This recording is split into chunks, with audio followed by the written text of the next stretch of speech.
আল্লাহ রাব্বুল আলামিন বলেন, শোনো কারণ কি? وضربت عليهم المسكنة ذلك بأنهم كانوا يكفرون بآيات الله ويقتلون الأنبياء بغير حق ذلك بما عصوا وكانوا يعتدون। তাদের উপর দারিদ্র এবং অসহায়তার অভিশাপ বর্ষিত হয়েছে। এর কারণ হলো তারা আল্লাহ পাকের আয়াতকে অস্বীকার করেছে, তারা অকারণে আল্লাহর নবীদেরকে হত্যা করেছে এবং প্রত্যেকটি ব্যাপারে আল্লাহর শরীয়তের সীমা লঙ্ঘন করেছে। যুরিবাত আলাইহিমুল যিল্লাতু ওয়াল মাসকানা ওয়া বাউ বিগাদাবিন মিনাল্লাহ। আল্লাহ পাক বলেছেন, চিরকাল ইহুদিরা অভিশপ্ত, তাদের কোন আবাস স্থল হবে না, সারা জীবন ঘুরে বেড়াবে। আপনারা বলবেন, কই ঘুরে বেড়ায় না তো, তাদের তো জায়গা হইছে জেরুজালেমে, ইসরায়েলে, সেখানে তারা জায়গা করে নিয়েছে। তাহলে এটা কেমন হলো? এটা এইভাবে হচ্ছে, ওখানে তাদেরকে প্রতিষ্ঠিত করেছে আমেরিকা, ঠিক কিনা? আল্লাহ পাক কোরআন শরীফের মধ্যে বলেছেন, যদিও মানুষের সাহায্যে কোন জায়গায় তাদেরকে আল্লাহর ইচ্ছায় অথবা মানুষের সাহায্যে কোথাও যদি জায়গা হয়, অপমানের জীবন যাপন করতে হবে সারাটা জীবন, কিয়ামত পর্যন্ত দুঃখে দুঃখে মরতে হবে, দেশে দেশে ঘুরে বেড়াতে হবে ভিক্ষুকের মতো। সে অবস্থাই হয়েছে। আমেরিকা ওদের উপর থেকে হাত উঠায় নিক, মধ্যপ্রাচ্যের আজকের 20 ফোড়া ইসরায়েল, আমেরিকা যদি তাদের রুবুবিয়াতে প্রতিপালনের হাতটা উঠায় নেয়, তাহলে আরব দেশে যত লোক আছে যুদ্ধ করা লাগবে না, এক পাশে গিয়ে পেশাব করলে ভাইসে লোহিত সাগরে চলে যাবে। সুতরাং এই ইহুদিদের পথ অনুসরণ করা যাবে না। ইহুদিরা অপরাধ করছিল কি? একটু আগেই বললাম, তারা আল্লাহর আয়াতকে অস্বীকার করেছে, তারা নবীদেরকে হত্যা করেছে, এটাই হলো তাদের অপরাধ। তারা শরীয়তের ব্যাপারে বাড়াবাড়ি করেছে। সুতরাং আল্লাহ পাক বলছেন, ইহুদিদেরকে ছাড়তে হবে, খ্রিস্টানদের অনুকরণ ছাড়তে হবে। ইহুদি খ্রিস্টান সকলের অনুকরণ ছেড়ে দিয়ে নিয়ামত প্রাপ্ত ওই 4 শ্রেণীর লোকের অনুসরণ করতে হবে, তাহলেই খাঁটি মুসলমান হওয়া যাবে। কোন আলহামদুলিল্লাহ।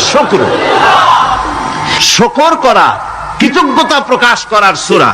এই সূরাটির মধ্যে মানুষ আল্লাহ পাকের অসীম অনুগ্রহের শুকরিয়া আদায় করে বলে প্রশংসার মাধ্যমে, এই জন্য এটার নাম হয়েছে সূরাতুশ শুকর। সূরাটির না আরেকটি নাম হচ্ছে সূরাতুদ দুআ। এই সূরাটি একটি দোয়া, একটি প্রার্থনা, আল্লাহ পাকের কাছে প্রার্থনা করা হয়, সেজন্য এটার নাম হচ্ছে সূরাতুদ দুআ। এর আরেকটি নাম হচ্ছে সূরাতুস সুআল, অর্থাৎ কামনা করার সূরা, আল্লাহর কাছে চাওয়ার সূরা। এই সূরায় অনেক কিছু আছে যা আল্লাহর কাছে চাওয়া হয়। এই সূরাটি, এর আরেকটি নাম হচ্ছে সূরাতুশ শিফা, অর্থাৎ প্রতিষেধক, রোগ ব্যাধি ইত্যাদি মুক্ত হওয়ার জন্য। সূরা ফাতিহা, আপনারা আল্লাহর ওলিদের কাছে, ওলামাদের কাছে যে যান, পানি নিয়ে, তেল নিয়ে, কালো জিরা নিয়ে, ওনারা যা পড়ে ফু দেন, সেই গোপন কথাটা বলে দেই, সেটা হচ্ছে সূরা ফাতিহা। সূরা ফাতিহা কোন কোন কিতাবে মুফাসসিরিন ইকরাম লিখেছেন, মুহাদ্দিসিনরা লিখেছেন যে দুরারোগ্য ব্যাধি, কোন ওষুধ ভালো হচ্ছে না, প্রতিদিন 40 বার করে সূরা ফাতিহা পড়ে পানিতে দম করে ফজরের পরে 41 দিন যদি এভাবে সেবন করে, সেই দম করা পানি দুরারোগ্য ব্যাধিও আল্লাহ পাক ভালো করে দিবেন। সুবহানাল্লাহ বিহামদি। এটা হচ্ছে সূরাতুশ শিফা। এটাকে বলা হয় সূরাতুস সালাত। নামাজ হবেই না সূরা ফাতিহা ছাড়া, নামাজ সূরা ফাতিহা ছাড়া হবে না। এই জন্য লা সালাতা লিমান লাম ইয়াকরা বিফাতিহাতিল কিতাব, হাদিস শরীফে এসেছে সূরা ফাতিহা ছাড়া নামাজ শুদ্ধ হবে না, নামাজ জায়েজ হবে না। সেই জন্য এটার নাম হচ্ছে সূরাতুস সালাত। কোরআনে কারীমের এই সূরাটি, এটাকে হযরত পীর সাহেব কেবলা একটি আয়াত তেলাওয়াত করে বলেছেন, সাবউল মাসানি। এটা হচ্ছে নিত্য পাঠনীয় সপ্তবাক্য, যে 7টি বাক্যকে সব সময় পড়া লাগে, তার মানে হচ্ছে যে ব্যক্তি নামাজ পড়ে 5 ওয়াক্ত 24 ঘন্টার ভিতরে সূরা ফাতিহা একেবারে কম করেও যদি হয় তাহলে 40 বার এই সূরা 24 ঘন্টায় নামাজি ব্যক্তিকে পড়তে হয়। এই জন্য সবসময় পাঠনীয় এই সূরাটি। সূরাটি মোট অক্ষর সংখ্যা হচ্ছে 113, শব্দ সংখ্যা হচ্ছে 25টি। এটি হচ্ছে সূরা ফাতিহা, একটি রুকু, 7টি আয়াত। নাজিলের অবতীর্ণ হওয়ার স্থান হচ্ছে মক্কা আল মুকাররমা। রাসূল করিম সাল্লাল্লাহু আলাইহি ওয়াসাল্লামের মক্কি জিন্দেগিতে সূরাটি অবতীর্ণ হয়। শুরু হচ্ছে সূরা ফাতিহা, আলহামদুলিল্লাহি রাব্বিল আলামিন। সূরা ফাতিহা আমি বলি এটি যেন একটি অভিনন্দন পত্র। এটি কি? অভিনন্দন পত্র। বান্দা দিচ্ছে তার রবকে, রবের ভাষায় শেখানো অভিনন্দন পত্র বান্দা তার রবকে প্রকাশ করছেন, দিচ্ছেন। অভিনন্দন পত্রে 3টা জিনিস থাকে, আপনারা লক্ষ্য করে শুনলে বুঝতে পারবেন ইনশাআল্লাহ। একবার ভাবুন যে কত বড় কথা 30 পারা কোরআনের মধ্যে যা আছে তার সবটা আল্লাহ পাক তার সারাংশ সূরা ফাতিহায় ঢুকাইছেন। তাহলে এটা জিনিসটা কি এটা বুঝতে হবে, এবং সেই ধরনের অন্তর নিয়ে মন নিয়ে বসতে হবে আর বুঝতে চেষ্টা করতে হবে। আমি ধীরে ধীরে আপনাদের সামনে পেশ করব ইনশাআল্লাহ, বিইজনিল্লাহ, বিমাশিয়াতিল্লাহ, বিফদলিল্লাহ। সূরা ফাতিহার মধ্যে আমি বলেছি এটা একটি অভিনন্দন পত্রের মতো। কিরকম? অভিনন্দন পত্রে 3টা জিনিস থাকে। কয়টা জিনিস থাকে? 3টা। প্রথমে থাকে প্রশংসা। অভিনন্দন পত্রে প্রথমে কি থাকে? প্রশংসা। 2 নম্বরে থাকে পরিচয়, 3 নম্বরে থাকে দাবি। 3 নম্বরে থাকে দাবি। প্রথমেই দাবি করা হয় না, এটা ঠিক না। প্রথমেই প্রশংসা। সমস্ত অভিনন্দন পত্র আপনারা দেখবেন, মন্ত্রী আসুক, প্রেসিডেন্ট আসুক, অভিনন্দন পত্র পেশ করা হয়, সুন্দর ভাষায় লেখে, হে সংগ্রামী জননায়ক, গরিবের বন্ধু, জাতির কিছু একটা, এইভাবে করে বহুত প্রশংসা করে তারপরে তার নাম খুঁজে পাওয়াই মুশকিল প্রশংসার ঠেলায়। আপনার আগমনী বার্তায় আমাদের এই চট্টগ্রামের আকাশ বাতাস মুখরিত, আবাল বৃদ্ধ বনিতা আনন্দে উদ্বেলিত, কে কি করবে দিশে করতে পারছে না। এরকম প্রশংসা। এই প্রশংসা দিয়ে তারপরে বলে আমরা চট্টগ্রাম কলেজের কর্তৃপক্ষ, আমাদের বেড়া নাই, টিন নাই, চাল নাই, ইট নাই, সিমেন্ট নাই, আমাদের এগুলি দাবি। তাহলে প্রথমে গেল প্রশংসা, 2 নম্বরে পরিচয়, 3 নম্বরে দাবি। মূলত এই ভদ্রতা প্রথমে কেউ বলে না। মন্ত্রী সাহেব চিটাগংয়ে আসছেন তো, আমাদের দাবি না মিটাইয়া ঠ্যাং আস্ত নিয়ে ঢাকা ফিরতে পারবেন না, এরকম বলে নাকি? এরকম বললে কিছুই পাওয়া যাবে না। মূলত এই যে ভদ্রতা, এই শালীনতা, এই শিষ্টাচার শিক্ষা দিয়েছে আল কোরআন। সুবহানাল্লাহ। কোরআনে কারিমে যে রব বলা হয়েছে তার অর্থ হচ্ছে, তার অর্থ ব্যাপক, অনেক বিশাল এর অর্থ। এ রব কাকে বলে আমি রবের সমস্ত ব্যাখ্যা করতে পারবো না, তবে অল্প কথায় এমন ভাবে বলতে চেষ্টা করব যাতে করে আপনাদের বুঝে আসবে ইনশাআল্লাহ। আমরা বলি ইনশাআল্লাহ। এখন আপনারা যদি আমাকে প্রশ্ন করেন যে অত কথা বুঝি না, এক লাইনে এক বাক্যে বুঝায় দেন রব কাকে বলে, তাহলে আমি কথাটা এইভাবে বলবো, যাহার যখন যে জিনিসের যতটুকু প্রয়োজন তাহাকে তখন সেই জিনিস ফরিয়াদ করার আগে যিনি পৌঁছে দেন তার নাম হচ্ছে রব। এ রব হচ্ছে তার মধ্যে রুবুবিয়তের সম্পূর্ণ কোয়ালিটিতে ভর্তি। আল্লাহ পাকের মধ্যে রুবুবিয়তের কোয়ালিটি। রব শুধু সৃষ্টি করেই ছেড়ে দেন না, প্রতিপালন করেন, পূর্ণতায় পৌঁছে দেন। সুবহানাল্লাহ বলতে ইচ্ছে করে না ভাইরা? দেখেন আল্লাহ রাব্বুল আলামিন এমন রব, বাংলাদেশের কুকুর আর আমেরিকা ইউরোপের শীত প্রধান দেশের কুকুর একরকম নয়। আমাদের দেশের পশু ইউরোপ আমেরিকা শীত প্রধান দেশের পশু একরকম নয়। তার কারণ হলো আমাদের দেশে শীত কম, নাতিশীতোষ্ণ অঞ্চলের মধ্যে খানিকটা পড়ে যায়। এখানে পশুদের গায়ে কম পশম থাকলে কোনো অসুবিধা নাই। ভেড়া, ঘোড়া, কুকুর, বন্য প্রাণীকে কেউ তো কম্বল দেয় না, ল্যাপ দেয় না, রাজাই দেয় না, খাতা দেয় না, চাদর দেয় না। আল্লাহ রাব্বুল আলামিন তিনি এমন রব, শীত প্রধান দেশের পশুদের গায়ে পশম দিয়া চিরস্থায়ী কম্বল জড়ায় দিয়েছেন। এর নাম হচ্ছে রব। প্রতিপালনের পদ্ধতি কি সুন্দর করে তিনি প্রতিপালন করছেন, কি সুন্দর করে তিনি পশু পক্ষীগুলিকে তাদের আহার জোগাড় করছেন, প্রতিপালন করছেন।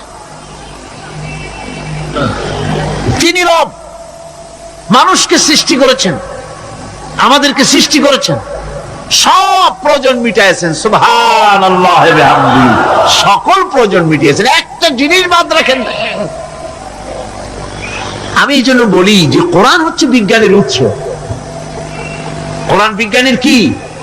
বিজ্ঞানের আবিষ্কার যত বাড়বে, বিজ্ঞান চিরটা কাল কোরআনের কাছে ভিক্ষার হাত দিয়ে এতিমের মতো দাঁড়ায় থাকবে কিয়ামত পর্যন্ত। আল্লাহ বিহামদিহি, বিজ্ঞানীরা বলেছেন আমাদের এই পৃথিবীটা, আল্লাহ না করুন কখনো, আমাদের এই পৃথিবীটা যদি কোনো ব্ল্যাক হোলের আওতায় পড়ে, ওর রেঞ্জে আসে, তাহলে মাত্র 2 সেন্টিমিটারের মধ্যে পৃথিবীটা তার ঘনত্ব লাভ করে ব্ল্যাক হোলের মধ্যে অদৃশ্য হয়ে যাবে, হারায় যাবে, অস্তিত্ব থাকবে না। আল্লাহ পাক, আশ্চর্য লাগে আমার বিজ্ঞানের বইপত্র যখন পড়ি, আমার কাছে আশ্চর্য লাগে 1400 বছর আগে নবী কোন বিজ্ঞানাগারে পড়াশোনা করেন নাই, কোন সায়েন্স নিয়ে রিসার্চ করেন নাই। সেই নবীর মুখ থেকে এমন বিজ্ঞানময় কোরআন আল্লাহ বের করালেন, যা আজকের পৃথিবীর মডার্ন যুগের বিজ্ঞানীরা কোরআনের কাছে এতিম হয়ে দাঁড়ায় আছে। পৃথিবীর কোন বিজ্ঞানী বলতে পারবে না যে কোরআনে কারিমের অমুক আয়াতটা আনসাইন্টিফিক, এটা হাদিস আমাদের বিজ্ঞানের সাথে মিল খায় না, এমন কথা বলতে পারবে না। বরং কোরআন সার্টিফাই করবে তোমার এই বক্তব্য, তোমার এই থিওরি মোস্ট আনসাইন্টিফিক। কোরআন বলবে, ওরা বলতে পারবে না যে আয়াতটা আনসাইন্টিফিক।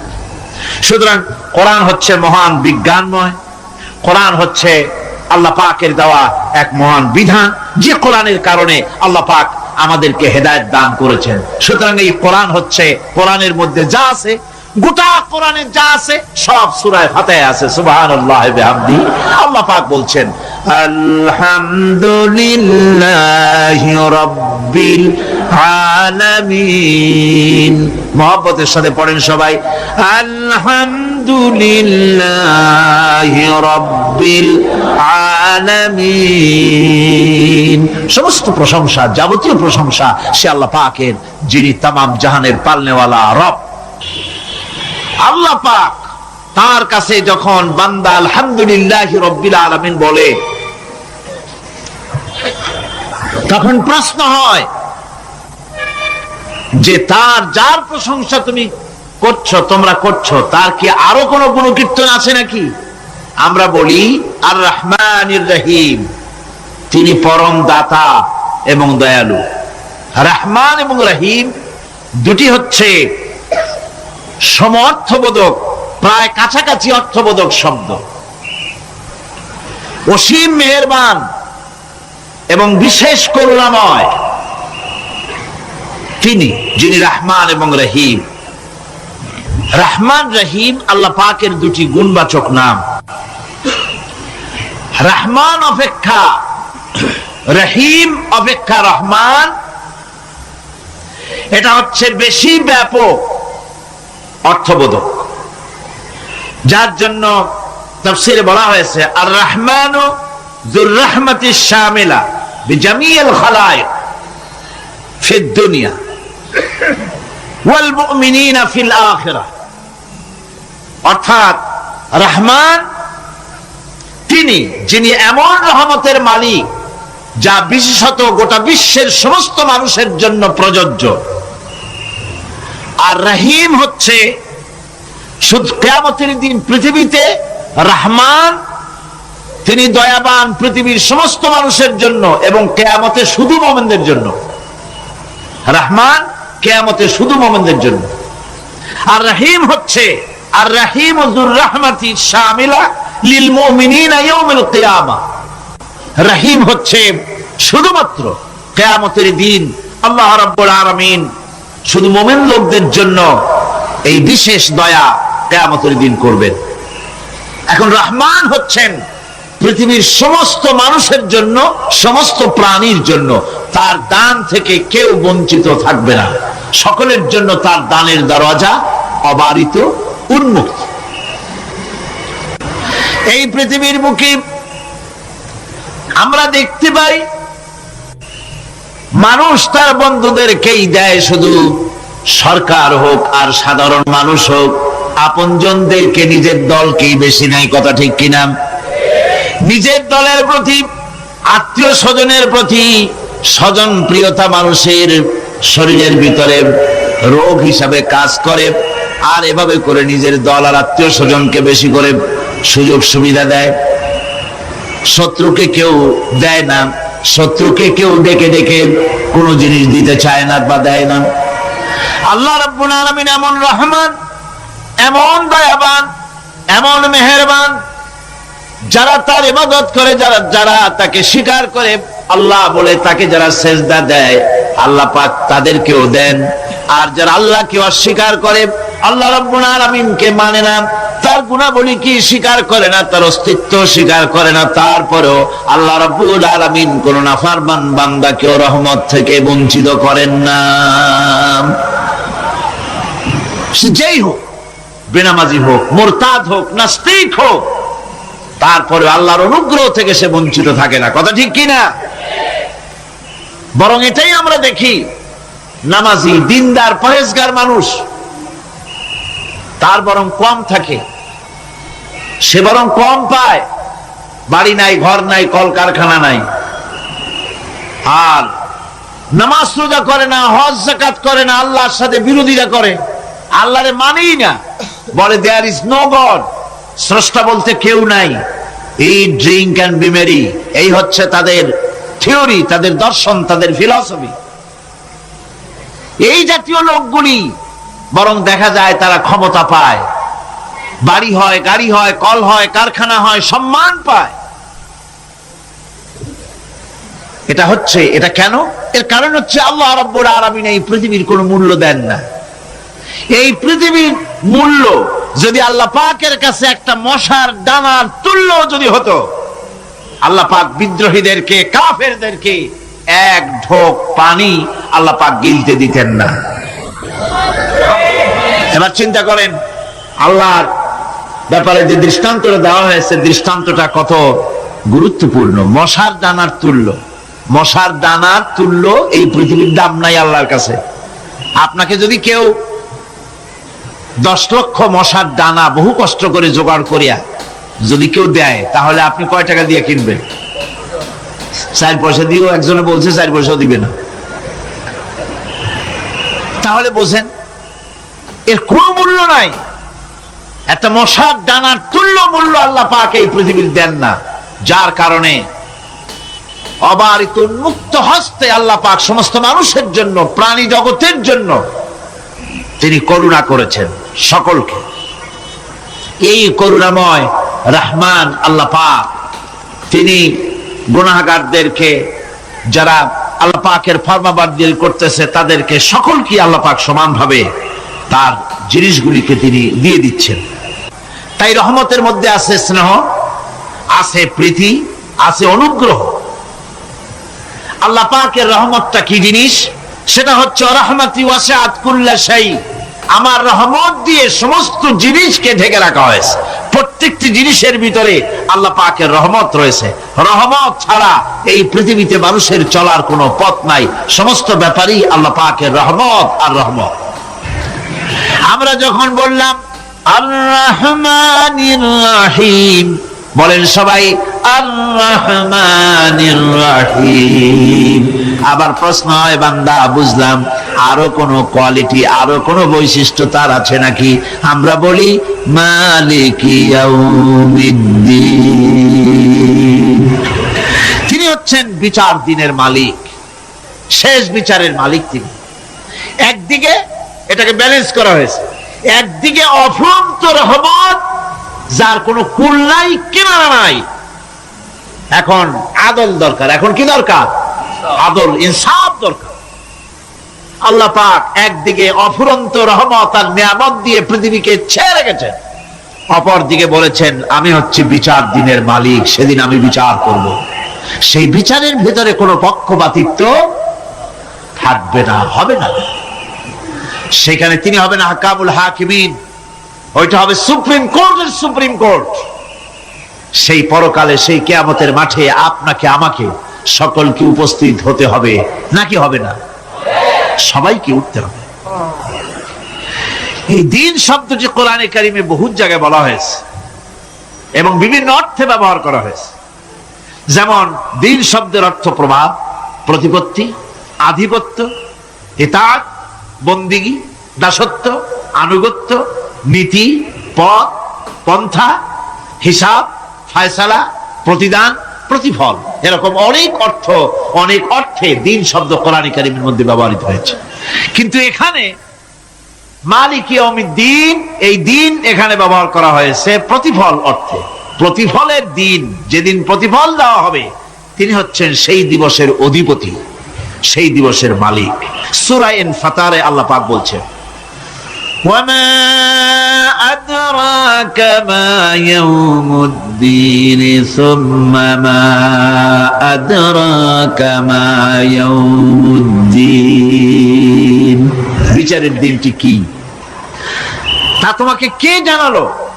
আবার জিজ্ঞেস করছি, তোমাকে কে জানালো বিচারের দিনটা কি? আল্লাহ পাক জবাবে বলছেন বিচারের দিনটা হচ্ছে ইয়াউমা লা তামলিকু নাফসুন লিনাফসিন শাইআন ওয়াল আমরু ইয়াউমা ইযিন লিল্লাহ। বিচারের দিন হচ্ছে এমন দিন যেদিন কেউ নিজেকে রক্ষা করতে পারবে না, কারো থেকে কেউ নিজেকে রক্ষা করতে পারবে না, নিজেকে কেউ নিজের জন্য কাউকে সাহায্যকারী পাবে না। আর সমগ্র ব্যাপারটি নিরঙ্কুশ ভাবে আল্লাহ রাব্বুল আলামিনের হাতে থাকবে। সেই দিনটার নাম কিয়ামত, সেটার নাম পরকাল, সেটার নাম হচ্ছে বিচারের দিন। যেদিন কর্তৃত্ব হবে কেবলমাত্র কার? আল্লাহ পাক। সেই দিনটা হচ্ছে কর্মফল পাওয়ার দিন। লাহা মা কাসাবাত ওয়া আলাইহা মা কাসাবাত। প্রত্যেক মানুষই সে উপার্জন অনুসারে সেখানে ফল পাবে। যেমন কর্ম তেমন ফল পাবে, ব্যক্তি হিসাবে পাবে, দল হিসাবে পাবে।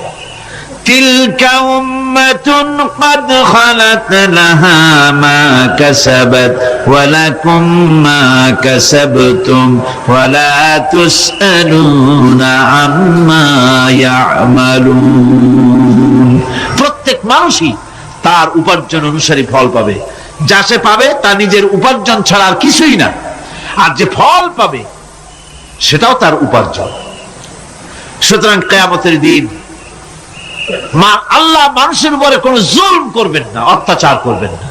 আল্লাহ পাক তো তার বান্দার জন্য জুলুমকারী নন, ঠিক কিনা? আল্লাহ পাক বলছেন মান আমিলা সালিহান ফালিনাফসিহি ওয়া মান আসাআ ফাআলাইহা ওয়া মা রাব্বুকা বিযাল্লামিন লিল আবিদ। যে ব্যক্তি পুণ্য কাজ করলো সে নিজের কাজে নিজের স্বার্থেই তা করলো।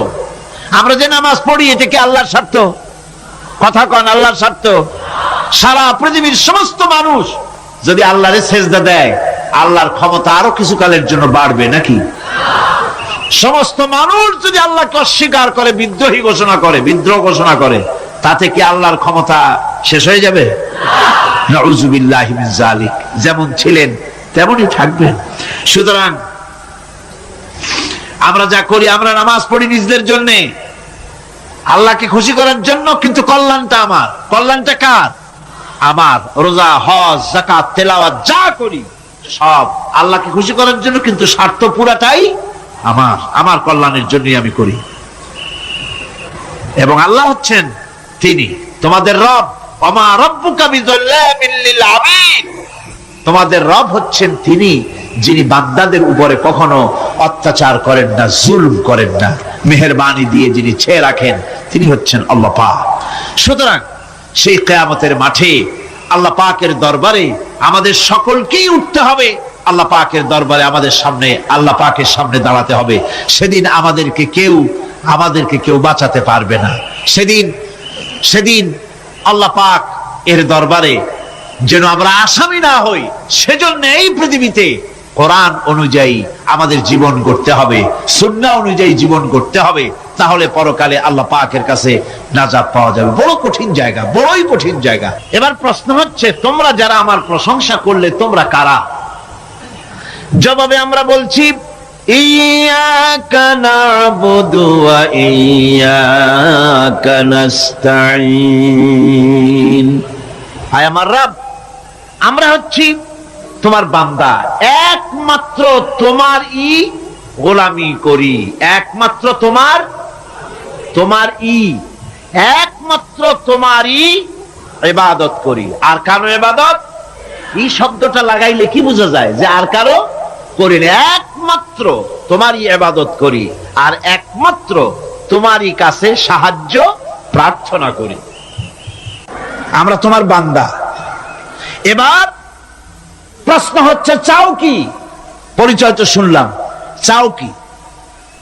আল্লাহ রাব্বুল আলামিন আমাদেরকে শিখায় দিলেন। কত বড় মেহেরবান তিনি, কত দয়ালু তিনি। তার কাছে চাওয়ার ভাষাটাও তিনি আমাদের শিখায় দিলেন। জনগণ সুবহানাল্লাহ। রব্বুল আলামিন আমাদের শিখালেন, এভাবে চাও, ইহদিনাস সিরাতাল মুস্তাকিম সিরাতাল্লাযীনা আন'আমতা আলাইহিম গায়রিল মাগদুবি আলাইহিম ওয়ালাদ-দাল্লিন। হায় আল্লাহ, ইহদিনাস সিরাতাল মুস্তাকিম, একটা রাস্তা চাই, সহজ, সরল, সঠিক একটি পথ চাই তোমার কাছে। সেই পথটা চাই যে পথ হচ্ছে নিয়ামত প্রাপ্তদের, অভিশপ্ত এবং পথভ্রষ্টদের পথ নয়। যে পথ নিয়ামত প্রাপ্তদের, ওই ধরনের একটা পথ আমরা চাই। পথ দেখাবার মালিককে কোরআনে কারীম বলছে, আল্লাহ রাব্বুল আলামিন বলেন, ওয়া আলাল্লাহি কাসদুস সাবিলি ওয়া মিনহা জাইরুন ওয়ালাউ শাআ লাহাদাকুম আজমাইন। ওয়া আলাল্লাহি কাসদুস সাবিল, সোজা রাস্তা বলে দেওয়ার দায়িত্ব আমি আল্লাহর। সোজা রাস্তা বলে দেওয়ার দায়িত্ব কার? তিনি বলছেন, বলার দায়িত্ব আমার, সোজা রাস্তাটা আমি বলে দেব। আল্লাহ রাব্বুল আলামিনের কাছে বান্দা যখন রাস্তার দাবি করলো, সোজা পথ চাই, সহজ পথ একটা তোমার কাছে চাই, রব্বুল আলামিন সূরা ফাতিহার 7টা আয়াতের এই অভিনন্দন পত্রের জবাবে 30 পারা কোরআন শরীফ আল্লাহ পাক বান্দারে দান করে দিলেন। জবাবে বলে দিলেন, ওয়ানিবুদুনি হাযা সিরাতুম মুস্তাকিম। সোজা রাস্তাটা হলো আমার আনুগত্য, আমার গোলামি, আমার দাসত্ব। এটাই হলো সোজা রাস্তা। এই সোজা রাস্তাটা আমি বলবো। রাস্তা তো অনেক হতে পারে, কিন্তু সোজা রাস্তা বলে দেওয়ার দায়িত্ব কার? আল্লাহ পাকের। দেখেন, এই যে বিশাল মাহফিল, এই মাহফিলে যত লোক আসছে, সব লোক কি এক মতের, এক চিন্তার, এক আদর্শের? না। এই কয়েক লক্ষ জনতার ভেতরে হাজারো মতের লোক আছে, হাজারো চিন্তার লোক আছে, হাজারো আদর্শের লোক আছে। সব আদর্শ, সব চিন্তা, সব কি ঠিক? সবটাই কি নির্ভুল? না, সঠিক নির্ভুল একটা। কয়টা হয়? একটাই হয় মাত্র। এই জন্য আমি দৃষ্টান্ত দিতে গিয়ে বলি, অঙ্ক পরীক্ষা যেদিন হয়, ছেলেরা অঙ্ক পরীক্ষা যেদিন দেয়, সে অঙ্ক পরীক্ষা দিতে গিয়ে অঙ্ক যারা ভুল করে তাদের ফলাফল কয় রকম হয় বলেন? হ্যাঁ, অনেক রকম হয়। আর যাদের অঙ্ক যাদের ঠিক হয় তাদের ফলাফল কয় রকম? একরকম। তার অর্থ কি? তার অর্থ হলো ভুলের পথ অনেক, আর হকের পথ, বাতিলের পথ অনেক, ভুলের পথ অনেক, সঠিক এবং হক যেটা তার পথ হচ্ছে মাত্র একটা। এই জন্যে আল্লাহ রাব্বুল আলামিন তিনি সোজা রাস্তা বলে দেওয়ার দায়িত্বটা নিয়েছেন। কোরআন বলছে প্রত্যেকটি সৃষ্টির শুরু হতে শেষ পর্যন্ত 4টা স্তর পার হতে হয়। তার সর্বশেষ স্তর হলো হেদায়াত। 4টি স্তর পার হওয়ার সর্বশেষ স্তর হচ্ছে হেদায়াত। আল্লাযী খালাকা ফাসাওয়া ওয়াল্লাযী কদ্দারা ফাহাদা। তিনি সকল বস্তুকে সৃষ্টি করেন এবং তারপর তার পরিমাপ, তার কর্মপথ, তার হেদায়েত তিনি দিয়ে দেন। তার মানে হচ্ছে তিনি সৃষ্টি করেন, সামঞ্জস্য রাখেন, পরিমাপটা ঠিক করেন এবং পথের নির্দেশ দেন। সৃষ্টি করেই ছেড়ে দেন না, তার হেদায়েত দিয়ে দেন। তার পরিমাপটা ঠিক করেন, সামঞ্জস্য করেন। কিরকম? দেখুন, আপনি যখন দাঁড়ান তখন আপনার পায়ের উপরে হাঁটু থেকে হাঁটুর নিচের যে অংশ পা পর্যন্ত, ওইটারে কি কয়?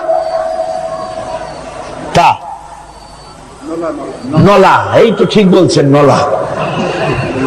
আপনারা আমাকে সাহায্য করবেন যেখানে আমি আটকে যাই। নলা। এই নলাটা পায়ের সেন্টারে যদি রাখা হতো, বোঝেন ভালো করে, পায়ের সেন্টারে এই জায়গাটা, এরা ধরুন পা, এই জায়গাটায় যদি হতো পায়ের নলাটা, হয় সিটায় পড়তেন না হয় ফুটোয় পড়তেন। আল্লাহ পাক বলছেন শুধু সৃষ্টি করি না, সামঞ্জস্য এবং পরিমাপ ঠিক করি। মাপ মতো পাটা সামনে গোড়ালির কাছে নলাটা বসায় দেওয়া হয়েছে, যাতে আপনি সিটে না হন, বুটো হয়ে না পড়েন। সুবহানাল্লাহ কইতে ইচ্ছা করে না? এই নলাটা যদি আঙ্গুলের দিকে আসতো আর পাটা যদি পিছনের দিকে বেশি অংশ থাকতো, যতই সামনে হাঁটতেন ততই পিছনে চলে যেতেন। ভূত নাকি, ভূতের পা থাকে নাকি পিছনের দিকে, বলে লোকেরা, আমি দেখি নেই। ভূত নাকি সামনে আগাতে গেলে পিছনে চলে যায়। আর হাঁসের ডিম থেকে বাচ্চা বেরোলে সেই বাচ্চা আর মা বাবা দুজনকেই ভাড়ায় দেন পানির মধ্যে, সাঁতরায় উঠে আসবে। ঠিক কিনা? কে শিখালো সাঁতার? কে শিখালো? শুধু সৃষ্টি করেন না, আল্লাহ পাক সৃষ্টি করেন, সামঞ্জস্য এবং পরিমাপকে ঠিক করেন এবং তাকে পথের নির্দেশ দেন। এটা হলো সর্বশেষ। সৃষ্টি করে ছেড়ে দেন না। যেমন কোরআনে কারীমে হযরত ইব্রাহিম আলাইহিস সালাম তিনি তার সম্প্রদায়ের সাথে যে কথোপকথন করেছিলেন, বিষয়টি আল্লাহ পাক কোরআনে কারীমের মধ্যে কোট করে দিলেন। এই হেদায়েতের বিষয় সেখানে আছে বলে আল্লাহ পাক বিষয়টা কোরআনে জায়গা করে দিলেন। ওয়া ইয ক্বালা ইব্রাহিমু লিআবিহি ওয়া কওমিহি ইন্নানি বারাউম মিম্মা তা'বুদুন ইল্লাল্লাযী ফাতারানি ফাইন্নাহু সায়াহদিন। ইব্রাহিম আলাইহিস সালাম তার পিতা এবং তার গোত্রকে বললেন, তার সম্প্রদায়ের লোকদেরকে, নিঃসন্দেহে আমি মুক্ত, আমি পবিত্র। তোমরা যেসব জিনিস দিয়ে যেসব এর ইবাদত করো, গোলামি করো, আনুগত্য করো, আমি তার থেকে পবিত্র। আমি তো শুধু ইবাদত করি, গোলামি করি সেই স্রষ্টা যিনি আমাকে সৃষ্টি করেছেন। আমার সম্পর্ক শুধুমাত্র সেই সত্তার সাথে যিনি সৃষ্টি করেছেন। আল্লাযী খালাকানি ফাহুয়া ইয়াহদিন, যিনি আমাকে সৃষ্টি করে শুধু সৃষ্টি করেন নাই, আমাকে হেদায়েত দিয়েছেন, আমাকে পথের দিশা দিয়েছেন। ওয়াল্লাযী হুয়া ইউতঈমুনি ওয়া ইয়াসকিন, যিনি আমাকে সৃষ্টি করেছেন তিনি হেদায়েত দিয়েছেন, আর আমি যখন তৃষ্ণার্ত হই তিনি আমাকে পান করান, আমি যখন ক্ষুধার্ত হই তিনি আমাকে আহার দেন। ওয়া ইযা মারিতু ফাহুয়া ইয়াশফিন, আর যখন অসুস্থ হই তখন তিনি আমাকে রোগ মুক্ত করে দেন। সুবহানাল্লাহি ওয়া বিহামদি। ইন্না হাদাইনাহুস সাবিলা ইম্মা শাকিরান ওয়া ইম্মা কাফুরা, নিশ্চয়ই আমি তাদেরকে তাদের কর্মপন্থা প্রদান করেছি, আমি তাদেরকে হেদায়েত দিয়েছি, চলার পথের দিশা দিয়েছি। এখন ইচ্ছে করলে সে কৃতজ্ঞ হতে পারে, ইচ্ছে করলে অকৃতজ্ঞতার পথও অবলম্বন করতে পারে। আমি তাকে হেদায়েত দিয়ে দিয়েছি, পথ দেখিয়ে দিয়েছি। ডান এবং বাঁ দুটি রাস্তা আল্লাহ পাক দেখিয়ে দিয়েছেন। আসহাবুল ইয়ামিন, আসহাবুশ শিমাল, একটা ডানপন্থী আর একটা বামপন্থী। আমাদের দেশে কিছু লোক আছে নাম মুসলমান, কিন্তু বলে যে আমরা বামপন্থী আন্দোলন করি, অথচ সমস্ত ডানপন্থীদের জায়গা হবে জান্নাতে যদি জান্নাতের আমল করতে পারে। ডানপন্থীদের নেতা হচ্ছেন দুনিয়ার সমস্ত পয়গম্বরেরা, আর বামপন্থীদের নেতা হলো শয়তান। বামপন্থীদের নিয়ে শয়তান যাবে কিয়ামতে জাহান্নামে। আল্লাহ পাক রাস্তা বলে দিয়েছে। আল্লাহ রাব্বুল আলামিন বলেন, আলাম নাজআল লাহু আইনাইনি ওয়া লিসানান ওয়া শাফাতাইন ওয়া হাদাইনাহুন নাজদাইন, আমি কি তোমাদের দুটি চক্ষু দেইনি, দেখার জন্য দুটো চোখ দেই নাই? আমি কি তোমাদেরকে কথা বলার জন্য দুটো ঠোঁট দেই নাই? এরপরে আমি কি তোমাদেরকে ভালো মন্দ বোঝার জন্য আমি কি হেদায়েত দেইনি? ভালো মন্দ সবটা বোঝার জন্য আমি তোমাদেরকে হেদায়েত দিয়েছি। সুতরাং এই হেদায়েতের রাস্তা ছেড়ে দিয়ে তোমরা নিজেদেরকে গোমরাহির মধ্যে ডুবিয়ে দিও না। আমার দেওয়া হেদায়েতের রাস্তায় নিজেদেরকে পরিচালিত করার জন্য প্রচেষ্টা করো। সিরাতুল মুস্তাকিম, এজন্য মডেল দরকার। কার অনুসরণ করব? আল্লাহ পাক শিখায় দিলেন, সিরাতাল্লাযীনা আন'আমতা আলাইহিম, পড়েন সবাই, সিরাতাল্লাযীনা আন'আমতা আলাইহিম গায়রিল মাগদুবি আলাইহিম ওয়ালাদ-দাল্লিন। আয় আল্লাহ, অনুগ্রহপ্রাপ্ত দল, সেই রাস্তা অনুগ্রহপ্রাপ্তদের রাস্তা চাই। তোমার মনোনীত ব্যক্তি অনুগ্রহপ্রাপ্ত যারা, তাদের পথ অনুসরণ করতে চাই। নবী বলুন, আমি তোমাদের মতো মানুষ, আমার উপরে ওহী আসে, ইন্নামা আনা বাশারুম মিসলুকুম, তোমাদের মতো মানুষ। একটু ভালো করে বিষয়টা বোঝেন। আরো বলেছি আমি, আজকে আবার স্মরণ করায় দেই। আল্লাহ শিখাই দিচ্ছেন, বলুন আমি তোমাদের মতো মানুষ, ফেরেশতা নই, জিন নই, আমার কাছে ওহী আসে। পার্থক্য এখানে। তবে আরো পার্থক্য আছে, সেটা হচ্ছে আমরা হচ্ছি সাধারণ মানুষ, নবীরা হচ্ছেন অসাধারণ মানুষ। সুবহানাল্লাহ। আমরা হচ্ছি মানব, রাসূল আল্লাহর পয়গম্বররা হচ্ছেন মহামানব। কথা বুঝে আসছে? তার মানে হলো আমরা সাধারণ মানুষ। সাধারণ মানুষেরা গুনাহ করতে পারে, ভুল করতে পারে, সব রকমের গুনাহ করতে পারে। নবীরা কোনো গুনাহ করতে পারেন না। আল্লাহ পাক তাদের দিয়ে গুনাহ করান না। আল্লাহ পাক ফেরেশতা দিয়ে, আপন কুদরত দিয়ে নবীদেরকে হেফাজত করেন। সুবহানাল্লাহ। হযরত ওমর রাদিয়াল্লাহু তাআলা আনহু, আমিরুল মুমিনিন, খলিফাতুল মুসলিমিন, হযরত ওমর ইবনুল খাত্তাব বলেন রাদিয়াল্লাহু তাআলা আনহু। সুবহানাল্লাহ। কোথা থেকে আল্লাহ কোথায় নিয়ে গেছেন?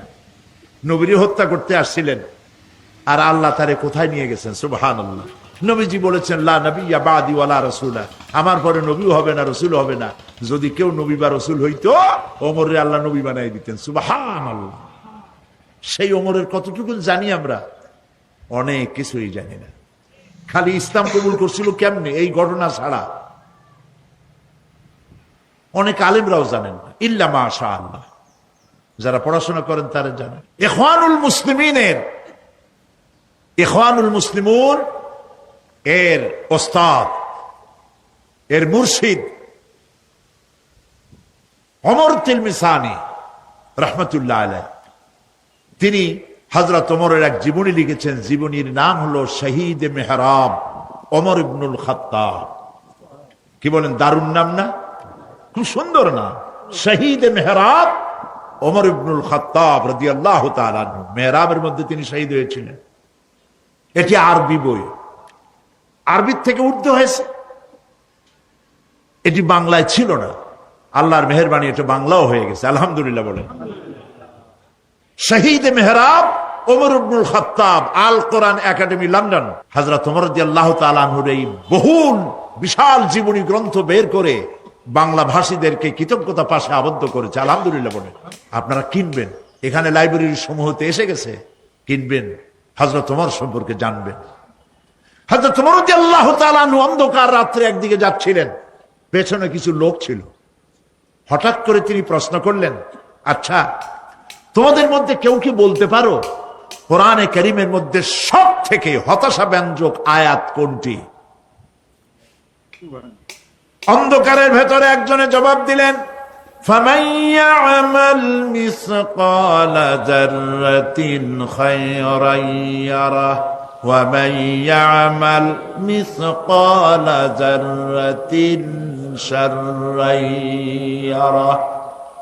এর অর্থ হলো, যদি কেউ যাররা পরিমাণ, সরিষা পরিমাণ ভালো কাজ করে কিয়ামতে সেটা দেখতে পাবে, আর যদি সামান্য সরিষা পরিমাণ গুনার কাজও করে, খারাপ কাজ করে, সেটা দেখতে পাবে।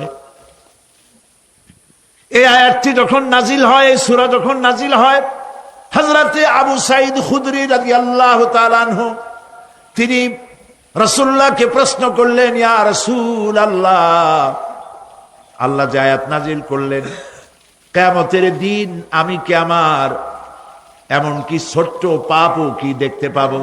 আল্লাহর নবী বললেন, আল্লাহ বলেছেন অবশ্যই দেখতে পাবা। হযরত আবু সাঈদ খুদরি রাদিয়াল্লাহু তাআলা আনহু চিৎকার করে কেঁদে উঠলেন, বললেন, তাহলে তো আমি মরেই যাব। আমার ছোট্ট পাপটাও যদি আমি দেখি কিয়ামতে, আমি তো মরে যাব।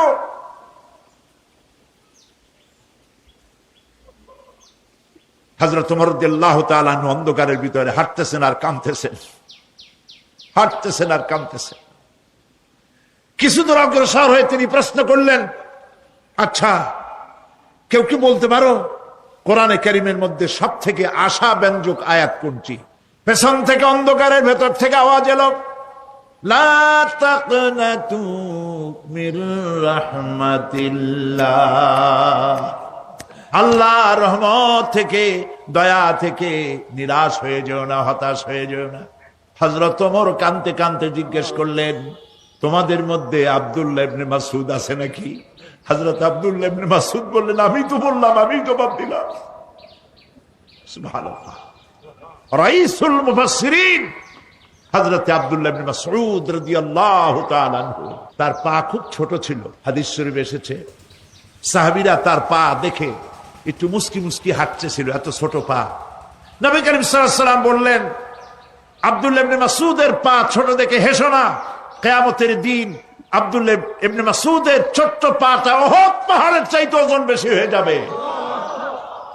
সুবহানাল্লাহ, সুবহানাল্লাহ। প্রিয় ভাই সব, এই হচ্ছে নবী করিম সাল্লাল্লাহু আলাইহি ওয়াসাল্লাম। তিনি মানুষের সামনে এসব কথাগুলি পরিষ্কার করে বলে দিয়েছেন। সেদিন কোন উপায় থাকবে না, সেই কিয়ামতের মাঠ। واتقوا يوما لا تجزي نفس عن نفس شيئا ولا يقبل منها شفاعة ولا يؤخذ منها عدل ولا هم ينصرون সেদিন কেউ কারো সাহায্যে এগিয়ে আসবে না। প্রিয় ভাই সব, অসহায়, এর ইংরেজি হচ্ছে হেল্পলেস। সেদিন গত শুক্রবার এক পুলিশ সমাবেশে আমার জুমার খুতবা ছিল, কয়েক হাজার পুলিশ ছিল সেখানে। আমি আলোচনার মধ্যে এই আলোচনাটা সেখানে আসলো। বললাম, এই পৃথিবীতে আক্ষরিক অর্থে কোনো মানুষ হেল্পলেস হয় না, অসহায় হয় না। কেউ না কেউ সহায় হয়েই যায়। হয় স্বামী, না হয় পিতা, না হয় ছেলে, না হয় মেয়ে, না হয় আত্মীয়, না হয় সরকার। কেউ না কেউ সহায় হয়েই যায়। একেবারে হেল্পলেস এটা পৃথিবীতে হয় না। অসহায় কারে বলে? কিয়ামতের মাঠে মানুষ তা টের পাবে। আল্লাহ তাআলা কিয়ামতের দিন তুমি আমাদেরকে অসহায় করে দিও না।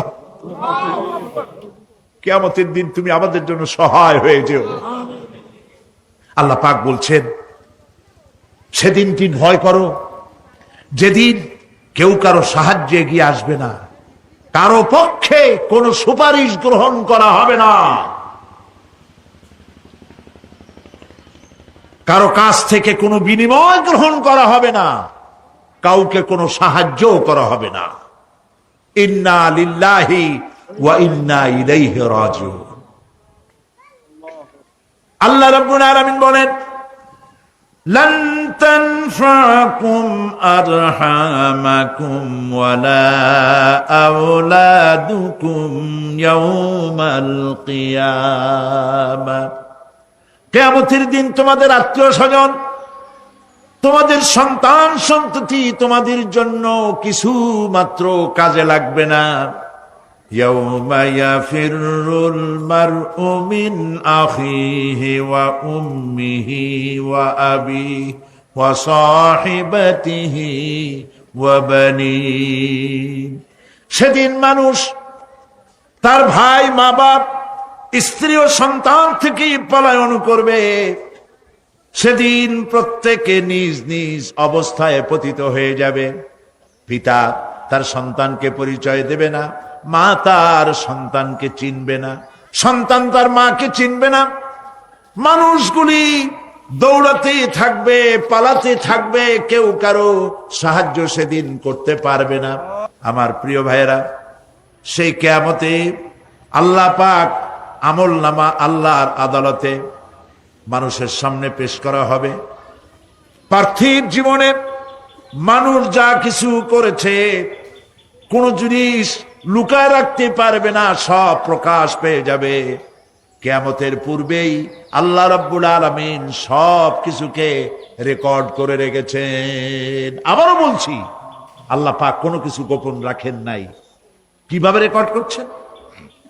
وَكُلَّ إِنسَانٍ أَلْزَمْنَاهُ طَائِرَهُ فِي عُنُقِهِ وَنُخْرِجُ لَهُ يَوْمَ الْقِيَامَةِ كِتَابًا يَلْقَاهُ مَنشُورًا।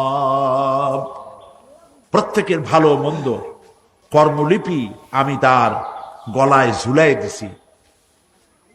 আমি তার জন্য কিয়ামতের দিন একটি কিতাব ওপেন করে দেব, গলায় ঝুলানো আছে। আজ বিজ্ঞানীরা আবিষ্কার করেছে মানুষের শরীরের মধ্যে ডিএনএ এর কথা। এই ডিএনএ এর মধ্যে সে কেমন হবে, তার প্রজ্ঞা, তার মেধা ইত্যাদি সবকিছু ওর মধ্যে ডিএনএ এর ভিতরে বিজ্ঞানীরা খুঁজে পাচ্ছে। আল্লাহ পাক মানুষের গলায় একটা টেপ রেকর্ডার লাগাই দিয়েছেন। সুবহানাল্লাহ বলেন। সেই টেপ রেকর্ড আমার এই যে বক্তৃতা ভিডিওতে ধারণ করা হচ্ছে, টেপে ধারণ করা হচ্ছে। এই বুদ্ধিগুলি কে দিছে? আরে ভাই, কথা বলবেন তো আল্লাহর নাম জোরে না। যে আল্লাহ বুদ্ধি দিয়ে আপনার আমার কথা রেকর্ড করাইতে পারে, সে আল্লাহ পাক আপনাদের আমার সাথে অদৃশ্য একটি টেপ রেকর্ড গলার মধ্যে ঝুলায় রাখছেন। এটা বিশ্বাস করবেন না? কিয়ামতের দিন এই রেকর্ড তার সামনে আল্লাহ পাক বলেন একটা কিতাব ওপেন করে দেব, তারপরে বলা হবে ইকরা কিতাবাকা কাফা বিনাফসিকাল ইয়াউমা আলাইকা হাসিবা। তাকে বলা হবে নিজের কর্মলিপি পড়ে দেখো, আজ তুমি নিজেই নিজের হিসাবের জন্য যথেষ্ট। পড়ো, কোথায় যাবা? জাহান্নামে যাবা না বেহেশতে যাবা? তুমি নিজেই তোমার হিসাব করার জন্য যথেষ্ট। সুবহানাল্লাহ।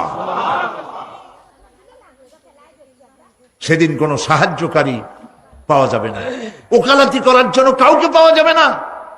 বিশ্বাস করুন, বিশ্বাস করুন, কোন পীর সাহেব, কোন খাজা বাবা কিয়ামতের দিন আপনার আমার উপকারে আসবে না, আসবে না, আসবে না।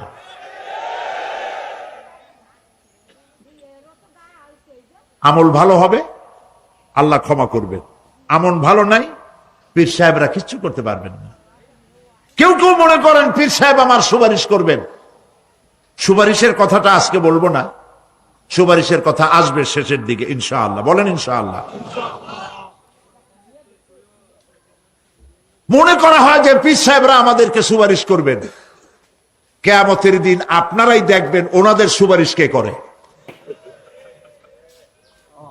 যাদেরকে বলা হয় ওলিউল্লাহ, তারা আল্লাহর দৃষ্টিতে আদৌল্লাহ কিনা আপনার আমার জানা নাই। তার আমল কেমন আপনি জানেন না, বাইরের দৃশ্যটাই শুধু দেখেন। ওনার বউ বলতে পারবেন উনি খাঁটি পীর না ধান্দাবাজ, ওনার গ্রামের লোক বলতে পারবে। বিদেশ থেকে ভাড়া করা একজন আইনে মানুষের সামনে দেখানো যায় বিরাট একটা কিছু, কিন্তু তিনি বিরাট না কি এইটা তার বউ, তার গ্রামের মানুষ বুঝবে, ভালো করে চিনবে। বউ চেনে সব থেকে ভালো, সব থেকে ভালো করে চেনে কে? স্ত্রী। তারপরে চেনে ড্রাইভার, তার সাথে যে রাত দিন যে ড্রাইভার থাকে, তার সাথে যে খাদেম থাকে। এরা জানে, এরা দেখতে পায় এই লোকটা মুখ দিয়া যা বলে আসলে লোকটা এইরকম না। বুঝতে পারে কিনা? মানুষের সামনে ধান্দাবাজি করে অনেক কথা কথা বলে মানুষকে মন ভুলানো যায়। এই জন্য কবি বলেছেন ये हाल तेरा जाल है मकसूद तेरा माल है, ये हाल तेरा जाल है मकसूद तेरा माल है, क्या जब तेरा चाल है लाखों को अंधा कर दिया। নিজেরে বুজুর্গ বানাইয়ে মানুষের সামনে পেশ করছো, তোমার এই হাল হলো তোমার চাল। মানুষের পয়সা পকেটে ভরার জন্য এই কাম করতেছো, কেউ টের পায় না, আল্লাহ পাক ঠিকই টের পাচ্ছেন। ঠিক কিনা বলেন? আল্লাহ পাক ঠিকই টের পাচ্ছেন। বিশ্বাস করুন, কোন পীর সাহেব, কোন খাজা বাবা কিয়ামতের দিন মানুষের কোন উপকারে আসবে না। আল্লাহু আকবার। উপকার হবে কেবলমাত্র নেক আমল। ইয়া আইয়ুহাল্লাযীনা আমানু ওয়াবতাগু ইলাইহিল ওয়াসিলা। কিছু কিছু জাহিল লোকেরা এর তাফসীর করেছে পীর ধরো, যার পীর নাই তার পীর শয়তান। নাউযুবিল্লাহ। যদি এইটা সত্য হবে তাহলে ইমাম আবু হানিফার পীরকে, ইমাম শাফিঈর পীরকে, ইমাম আহমদ বিন হাম্বলের পীরকে, যারা এই কথা বলে তারা শয়তানের ওয়াসওয়াসায় নিমজ্জিত। ওয়াবতাগু ইলাইহিল ওয়াসিলা এর তাফসীর হচ্ছে আয় আমলে সালেহ, নেক কাজের ওসিলা ধরো। কি কাজের ওসিলা ধরো? নেক কাজের ওসিলা ধরো। কারণ কিয়ামতের দিন আল্লাহ পাক আরো পরিষ্কার করে বলছেন লান তানফাকুম আরহামুকুম ওয়ালা আওলাদুকুম ইয়াউমাল কিয়ামাহ। কিয়ামতের দিন সন্তান সন্ততি আর সম্পদ কোনো কাজে লাগবে না, এগুলি কোনো উপকার হবে না মানুষের জন্য। আর সেখানে উৎকোচেরও কোনো কারবার চলবে না। এই পৃথিবীতে উৎকোচ দিয়ে অনেক কাম করা যায়, কিন্তু কিয়ামতে চলবে না। اليوم لا ينفع مال ولا بنون সুবহানাল্লাহ সুবহানাল্লাহ। যেখানে কিয়ামতের দিন ধন সন্তান সন্ততি কোনো কাজে লাগবে না। আল্লাহ মানুষকে সতর্ক করতেছেন, মা ইয়ালফিযু মিন কাওলিন ইল্লা লাদাইহি রাকীবুন আতীদ। মানুষ এমন কোন কথা বলে না যা আমার ফেরেশতারা রেকর্ড করে না রাখে। যা করো তাও লেখা হয়, যা বলো তাও লেখা হয়ে যায়। দুনিয়ায় গোয়েন্দা বিভাগ আছে, আমার দেশে গোয়েন্দা বিভাগ আছে না? কি নাম কত দুই একটা আন্দাজে কইলো আছে, CID, DIB, DFI, army intelligence, কত রকম গোয়েন্দা আছে, কত বাহিনী আছে আপনি টের পাবেন না। পাগড়ি একটা বাঁধিয়ে আপনার সামনে বসা, আপনি বুঝবেন না যে আপনার আমল নামা রেকর্ড করতেছে ওখানে বসে। আপনি তো মনে করেছেন দরবেশ সাহেব 6 সেল্লা দিয়ে আসছে, কিন্তু তিনি গভর্নমেন্ট অফিসার, আপনার সর্বনাশ করতেছে, আপনি টের পাচ্ছেন না। এইটা যদি মানুষের রাষ্ট্র ঠিক রাখার জন্য দুনিয়ার সরকারের দরকার হয়, তাহলে আল্লাহ পাকের এই বিশাল সাম্রাজ্য রক্ষা করার জন্য আল্লাহর গোয়েন্দা বিভাগ নাই? আল্লাহ রাব্বুল আলামিন তার গোয়েন্দা বিভাগ কাজ করতেছি, আমরা বিশ্বাস করি না, আমরা বুঝতে পারি না, যার জন্য অন্যায়ের মধ্যে লিপ্ত হয়ে যাই। একবার আমি লন্ডন থেকে লন্ডন শহরে রাত্রে যাচ্ছি, রাত 2টা-2:30 হবে। প্রতিমধ্যে রেড সিগন্যাল জ্বলল, গাড়িটা থামায় দিল, সামনে আর গাড়ি টাড়ি নেই। আমি ড্রাইভারের বললাম যে গাড়ি টাড়ি তো নাই সামনে, আমরা তো ইচ্ছা করলে যেতে পারি। ড্রাইভার বলল পারি, কিন্তু যাব না। কেন যাবেন না? বলল যে এই সিগন্যালের সাথে ক্যামেরা আছে, অটোমেটিক ক্যামেরা। আমি যদি এখান থেকে এটাকে ক্রস করি, তাহলে আগামীকাল কোর্ট থেকে আমার নামে চিঠি আসবে। রাত 2:45, এই রঙের গাড়ি, এত নাম্বার গাড়ি, এবং আপনার চেহারা শরীফ এই, আপনি রাত 2:45 সময় রেড সিগন্যাল অমুক এলাকা থেকে ক্রস করেছেন, মেহরবানি করে কোর্টে আসেন আর জরিমানা দিয়ে যান। এই লোকটি এইখানে ক্যামেরা আছে, এটা চোখে দেখছে, সেই জন্য বিশ্বাস করলো। কিন্তু এই ক্যামেরায় স্ন্যাপ নেওয়ার জন্য কোনো ক্যামেরা ম্যান নাই, অথচ গাড়ি ক্রস করলেই, ওভার স্পিড করলেই ছবি তুলে ফেলবে। এই বুদ্ধিটা কে দিছেন? যিনি এই বুদ্ধিটা দিলেন তার কাছে এমন কোন বুদ্ধি নাই যে আপনার আমার অনবরত অটোমেটিক ক্যামেরা দিয়ে জীবনের সব কিছু আমাদের ধরে রাখে, এরকম কোন ক্যামেরা থাকতে পারে না। পারে কিনা? কিন্তু আমাদের কপাল খারাপ। ওই যে সিগারেটের প্যাকেটে লেখা আছে সংবিধিবদ্ধ সতর্কীকরণ, ধূমপান স্বাস্থ্যের জন্য ক্ষতিকর। প্যাকেটে লেখা আছে, হাতের মুঠায় ধরিয়া সিগারেট ধরে টান মারিয়া উপরে ফু দিয়া তাকায় দেখে ফু যায় কদ্দুর। ওইখানে ক্যামেরার সাথে কোনো মানুষ নাই, ক্যামেরা আছে তাই বিশ্বাস করে, কিন্তু আল্লাহর ক্যামেরাগুলি চোখে দেখে না। ওখানে যেমন রেড বর্ডার আছে, আল্লাহ রাব্বুল আলামিন জীবনের প্রত্যেকটি মোড়ে মোড়ে রেড বর্ডার লাগায় দিয়েছেন। জেনা করো না, একটি রেড সিগন্যাল। মদ পান করো না, আরেকটি রেড সিগন্যাল। মিথ্যা কথা বলো না, আরেকটি রেড সিগন্যাল। অহংকার করো না, আরেকটি রেড সিগন্যাল। বউকে বেপর্দা করো না, আরেকটি রেড সিগন্যাল। সুদ খেও না, ঘুষ খেও না, আরেকটি রেড সিগন্যাল। অসংখ্য রেড সিগন্যাল দিয়ে আল্লাহ পাক বলছেন তিলকা হুদুদুল্লাহ, এই হচ্ছে আল্লাহর বর্ডার, ফালা তাতাদুহা, অতএব আল্লাহর বর্ডারকে ক্রস করো না। কে নিষেধ করেছেন? মানুষেরা বিশ্বাস করেন। আল্লাহ রাব্বুল আলামিন কোরআনে কারীমের মধ্যে বলছেন, يعلم خائنة الأعين وما تخفي الصدور। তোমার কথাগুলি রেকর্ড হয়, তোমার কাজগুলি রেকর্ড হয়, এমনকি তোমার মনের ভিতরে যে কল্পনা হয় সেগুলো রেকর্ড হয়। আর চোখে কি লুকোচুরি খেলে আল্লাহ তাও জানতে পারে। সানগ্লাস পরে চোখের ফাঁক দিয়া কারে দেখো, কেউ টের পায় না। টের পায় কে? জোরে বলেন আল্লাহ। মহান আল্লাহ রাব্বুল আলামিন বলেন, কোন গুনার কাজ করে, কোন সামান্যতম গুনার কাজ করেও এড়াতে পারবে না, এবং সামান্যতম ভালো কাজ করলেও তার থেকে পুরস্কার থেকে মাহরুম হবে না। আল্লাহ পাক বলেন, ওয়া ইন কানা মিসকালা হাববাতিন মিন খারদালিন আতাইনা বিহা ওয়া কাফা বিনা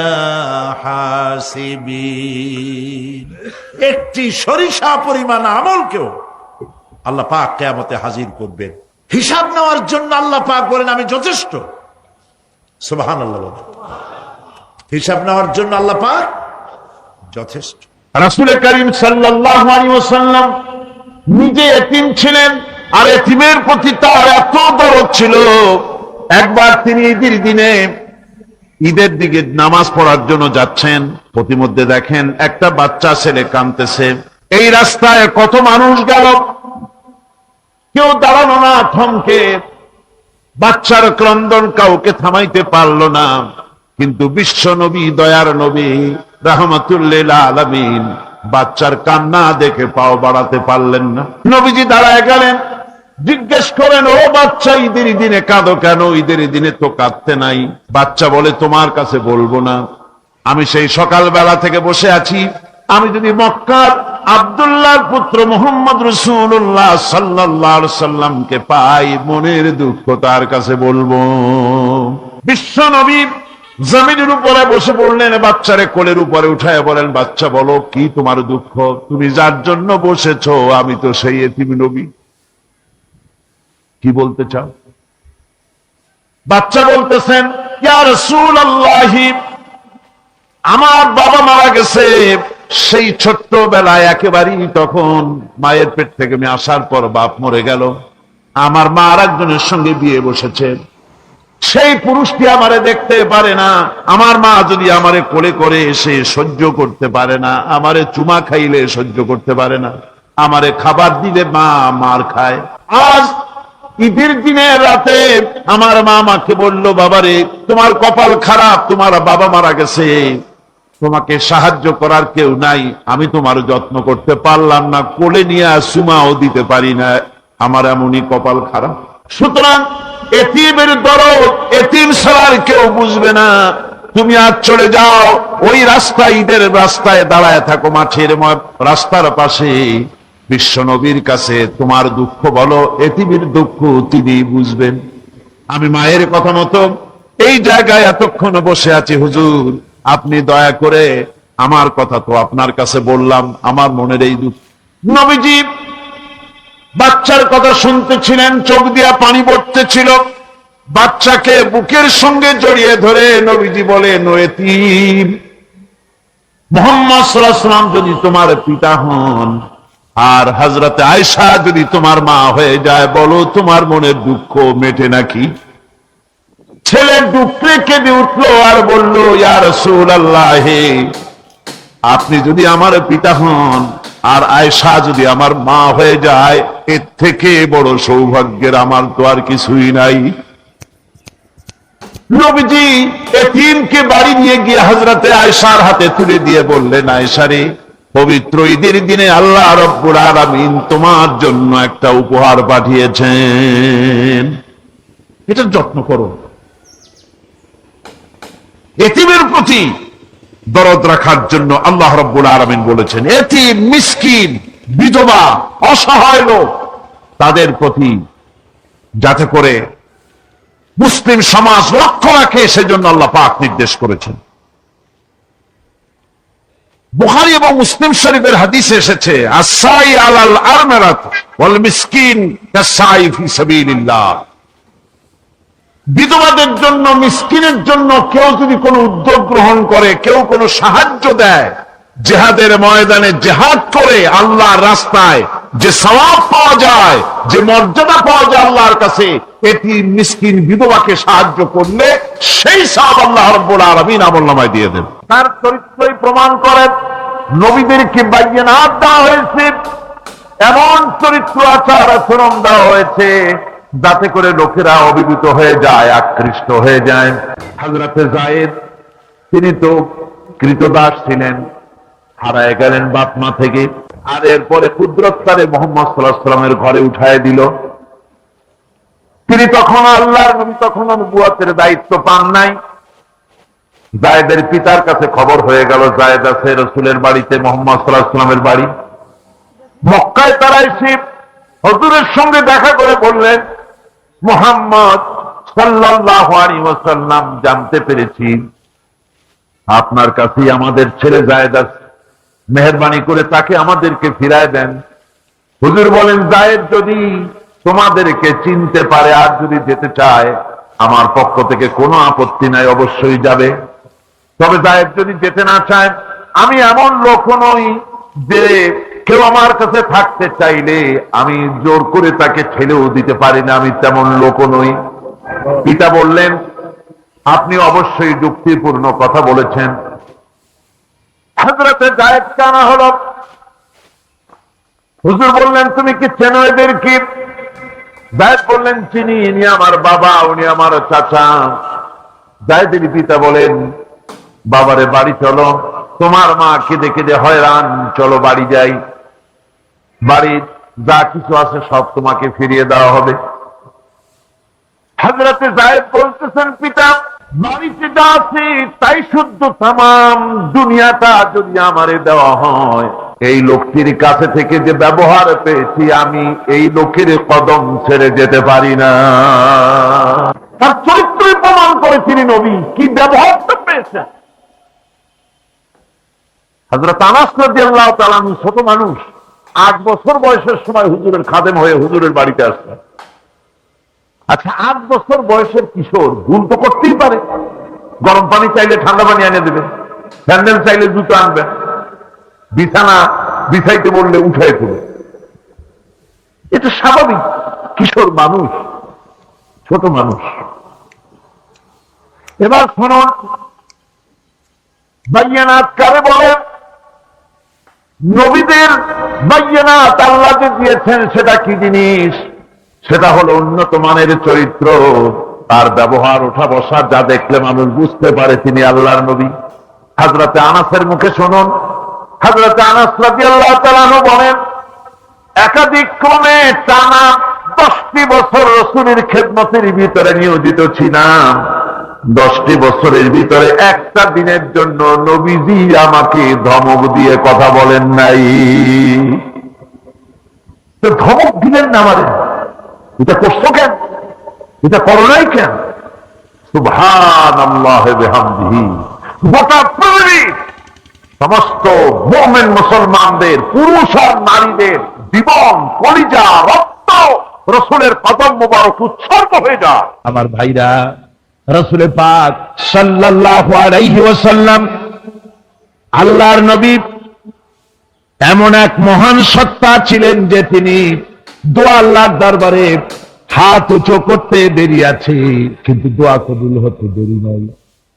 হিজরত করে মদিনায় এসেছেন, নামাজ পড়তে দিল চায়, কাবা শরীফের দিকে ফিরে যদি নামাজ পড়তে পারতাম দিলটা বড় ভালো লাগতো, কিন্তু হাত উঁচু করে মোনাজাত করতেছেন না, আল্লাহর কাছে বলতেছেন না যে আল্লাহ তুমি আমার কিবলাটা বাইতুল মুকাদ্দাস থেকে ফিরাইয়া মক্কা শরীফে বাইতুল্লাহর দিকে ফিরাই দাও, মুখেও বলতেছেন না, মনেও না, শুধু আকাশের দিকে বারবার তাকাচ্ছেন, মোনাজাত করেন নাই।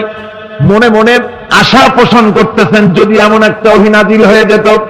আল্লাহ রাব্বুল আলামিন সঙ্গে সঙ্গে রাসূল জোহরের নামাজ পড়তেছিলেন, 2 রাকাত পড়া হয়ে গেছে, এমন সময় ওহী নাযিল হয়ে গেল, قد نرى تقلب وجهك في السماء ও নবী, আমি দেখতে পেয়েছি বারবার আপনি আকাশের দিকে তাকাচ্ছেন। فلنولينك قبلة ترضاها فول وجهك شطر المسجد الحرام। আর দেরি নাই, আপনার মনের আশা পুরা হয়ে গেছে, এক্ষুনি আপনার কিবলা পরিবর্তন করুন। হুজুর 2 রাকাত পড়েছিলেন বাইতুল মাকদাসের দিকে ফিরে, বাকি 2 রাকাত তিনি মক্কা শরীফের কাবা শরীফের দিকে ফিরলেন। আজও পর্যন্ত সেই মসজিদ আছে, সাক্ষ্য দিচ্ছে নবীর কথা কিভাবে মঞ্জুর হয়। মসজিদে কিবলাতাইন মদিনা মুনাওয়ারায় সেই মসজিদ আজও আছে। ভাইরা আমার, রাসূল পাক সাল্লাল্লাহু আলাইহি ওয়াসাল্লাম এত বড় মর্যাদা সম্পন্ন ব্যক্তিত্ব, মহান ব্যক্তিত্বের উম্মতের মধ্যে আল্লাহ আমাদের শামিল করেছেন। শুকরিয়া স্বরূপ আমরা পড়ি আলহামদুলিল্লাহ। জোরে সোরে পড়েন আলহামদুলিল্লাহ। আমার ভাইরা, মর্যাদা এত বেশি আল্লাহ রসুলকে আল্লাহ রাব্বুল আলামিন দান করেছেন। এই পৃথিবীতে কোন মানুষের সঙ্গে যদি আপনি বেয়াদবি করেন, তিনি আপনার বাপ হোক, তিনি আপনার মা হন, অথবা আপনার উস্তাদ হন, অথবা আপনার পীর হন, যে কেউ হোক না কেন, কারো সঙ্গে যদি কোনো বেয়াদবি হয়ে যায় তো শুধু একটা বেয়াদবি ছাড়া আর কিছুই না। কিন্তু নবীজির সঙ্গে যদি কেউ বেয়াদবি করে, সেটা শুধু বেয়াদবি থাকে না, কুফরি হয়ে যায়। রাসূলুল্লাহকে কেউ তাওহীন করলে, অসম্মান করলে, সমালোচনা করলে কাফের হয়ে যায়, যেমন কি হয়ে যায়। কত বড় মর্যাদা। রাসূল পাক সাল্লাল্লাহু আলাইহি ওয়াসাল্লাম, তার সামনে সাহাবায়ে কেরাম বসা, হুজুর কথা বলছেন, সাহাবায়ে কেরাম তারাও কথা বলছেন। কথা বলতে বলতে এক পর্যায়ে সাহাবীদের গলার আওয়াজ বড় হয়ে গেছে, হুজুরের গলার আওয়াজ শোনা যায় না, সাহাবীদের গলার আওয়াজটা বড় হয়ে গেল। আল্লাহ রাব্বুল আলামিন এতটুকু বরদাস্ত করলেন, আমার নবীর গলার আওয়াজের চাইতে তোমাদের আওয়াজ বড় হলো কেন? সঙ্গে সঙ্গে ওহী নাযিল হয়ে গেল। আল্লাহ রাব্বুল আলামিন বলেন, ইয়া আইয়ুহাল্লাযীনা আমানু লা তারফাউ আসওয়াতাকুম ফাওকা সাওতিন নবী। ও বিশ্বাসীরা, খবরদার, তোমরা যারা ঈমান এনেছো শোনো, তোমাদের গলার আওয়াজ যেন আমার নবীর গলার আওয়াজের চাইতে বড় না হয়ে যায়। যদি তা হয়, আনতাহবাতা আমালুকুম, জীবনের সমস্ত ভালো কাজগুলি আমি আল্লাহ বরবাদ করে দেব। আজ পর্যন্ত এই আয়াতে কারিমা রাসূল পাক সাল্লাল্লাহু আলাইহি ওয়াসাল্লামের রওজায়ে আতহারের সামনে সবুজ সাইনবোর্ডের উপরে সোনার অক্ষর দিয়ে এই আয়াতে কারিমা লেখা রয়েছে, সুবহানাল্লাহ। সর্বকালের, সর্বযুগের সর্বশ্রেষ্ঠ মহামানব, সর্বশ্রেষ্ঠ বিশ্বনবী, আল্লাহর পরে যার মর্যাদা, তিনি হচ্ছেন মুহাম্মদ রাসূলুল্লাহ সাল্লাল্লাহু আলাইহি ওয়াসাল্লাম। তুলির ধরা থেকে রাসূলকে আরশে আজিম নিয়ে যাওয়া হবে। বোরাক এলো, বোরাক হচ্ছে বারকুন থেকে উৎপত্তি, এর অর্থ হচ্ছে বিজলি, বৈদ্যুতিক গতি সম্পন্ন, ঘোড়ার চাইতে ছোট, খচ্চরের চাইতে বড়, এই জাতীয় একটা প্রাণীর মতো হযরত জিবরাইল নিয়ে আসলেন। আমাদের দেশে কারো কারো বাড়িতে আয়নায় বান্দানো থাকে এই ছবিটা, ঘোড়া আছে, 2টা ডানা আছে, মাথাটা মেয়ে লোকের মতো, চুলগুলো ঝুলে পড়ছে, নিচে লেখা আছে হাজা বুরাকুন নবী সাল্লাল্লাহু আলাইহি ওয়াসাল্লাম। আন্দাজে কোথায় পাইছে আল্লাহ, মিথ্যে কথা, বাজে কথা। আল্লাহ এরকম একটা মেয়ে লোক মার্কা ঘোড়া পাঠাইছিল হুজুরকে নেওয়ার জন্য, এটা কথা হইল? রাসূলকে মক্কা থেকে, উম্মে বাবে উম্মে হানি থেকে হুজুরকে বের করে নিয়ে যাওয়া হলো বাইতুল মাকদাসে। সমস্ত পয়গম্বর, দুনিয়া আল্লাহ যাদের পাঠিয়েছিলেন, সমস্ত রূহ উপস্থিত ছিল সেখানে। রাসূল করিম সাল্লাল্লাহু আলাইহি ওয়াসাল্লাম এখান থেকে মেরাজ করলেন, এতটুকু ছিল ইসরা। কোরআনে কারীম বলছে, আজকের কারি সাহেব যেখান থেকে তেলাওয়াত করেছিলেন, সুবহানাল্লাযী أسرى بعبده ليلا من المسجد الحرام إلى المسجد الأقصى سبحان الذي সমস্ত দুর্বলতা অক্ষমতা থেকে মুক্ত সেই সত্তা যিনি তার বান্দাকে ইসরা করিয়েছেন, মেরাজ করিয়েছেন। সুবহানাল্লাহ। সমস্ত দুর্বলতা অক্ষমতা থেকে মুক্ত তিনি পার করে নিয়ে গিয়েছেন। তারপরে মুহূর্তের ভিতরে মহাশূন্য পাড়ি দিয়ে, সেই মহাশূন্য মানে কি? এইখান থেকে সূর্য কত দূরে? 9,30,00,000 মাইল দূরে এখান থেকে সূর্য। সেই সূর্য, তারপরে রয়েছে গ্যালাক্সি, মিল্কি ওয়ে, গ্রহ নক্ষত্র, সে যে কত দূরে, যে সমস্ত তারকা, এমন বহু তারকা আছে যে তারকা সৃষ্টির পর তার আলো পৃথিবীর মাটি আজ পর্যন্ত স্পর্শ করে নাই, অথচ আলোর গতি প্রতি সেকেন্ডে কত মাইল? 1,86,000 মাইল। এই 1,86,000 মাইলের সেকেন্ড, এর মিনিট, এর ঘন্টা, এর দিন, এর সপ্তাহ, এর মাস, এর বছর, এটাকে বলা হয় লাইট ইয়ার, আলোকবর্ষ। সেই তারকা তৈরি হওয়ার পর কত সহস্র সহস্র লাইট ইয়ার চলে গেল, আজও পর্যন্ত সেই তারকার আলো পৃথিবীর মাটি স্পর্শ করতে পারে নাই। তাহলে সেই তারা কোথায়? আল্লাহ রাব্বুল আলামিন তার হাবিবকে চাঁদ, সূর্য, গ্রহ, নক্ষত্র, মহাশূন্য পাড়ি দিয়ে, তারপরে 7 আকাশ পাড়ি দিয়ে সিদরাতুল মুনতাহা পর্যন্ত নিয়ে গেলেন। জোরে কোন সুবহানাল্লাহ। এবার সিদরাতুল মুনতাহা পর্যন্ত যাওয়ার পথে যত ঘটনা ঘটল, সেগুলো আপনারা ইতিহাস থেকে পড়ে নেবেন, ওগুলি বলার সময় আমার কাছে নাই। সিদরাতুল মুনতাহায় যাওয়ার পর হযরত জিবরাইল বলেন, আর আমি যেতে পারবো না, এটা হলো বিপজ্জনক বর্ডার। আমি যদি আর এক চুল অগ্রসর হই তাহলে আমি জ্বলে পুড়ে ছাই হয়ে যাব, আমার আর যাওয়ার অধিকার নাই। হুজুর সেখানে বসে থাকলেন। জিবরাইল বলে গেলেন, এখান থেকে আপনাকে নেওয়ার কুদরতি ব্যবস্থা হয়ে যাবে।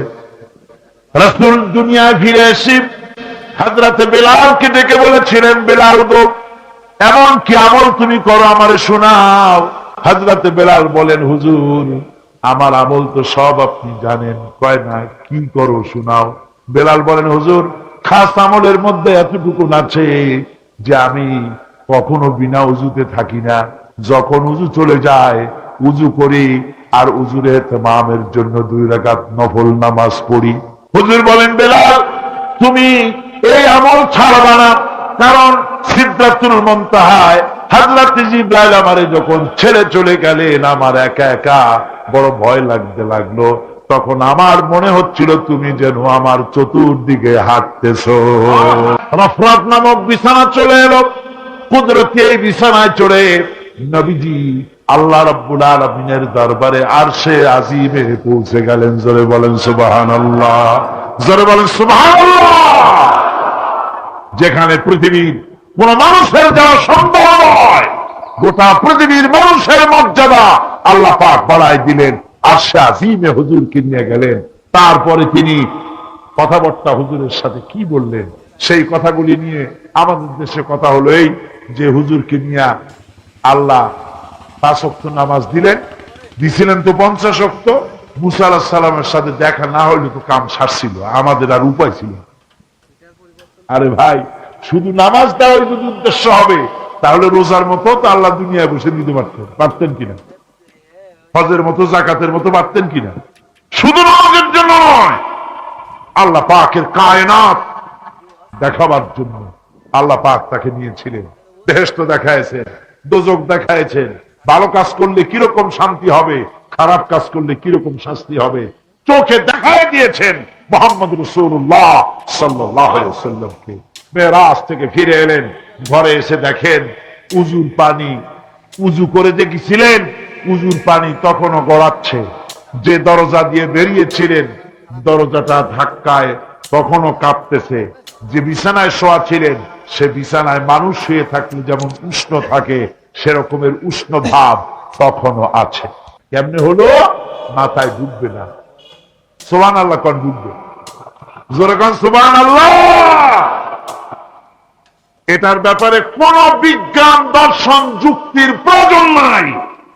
প্রয়োজন শুধু এতটুকু, আল্লাহ তার হাবিবরে নেবেন, কত দ্রুত নিবেন, কত দ্রুত পাঠাবেন, এটা তিনি ভালো জানেন, আমাদের কোনো জানার কথা না। ঠিক কিনা?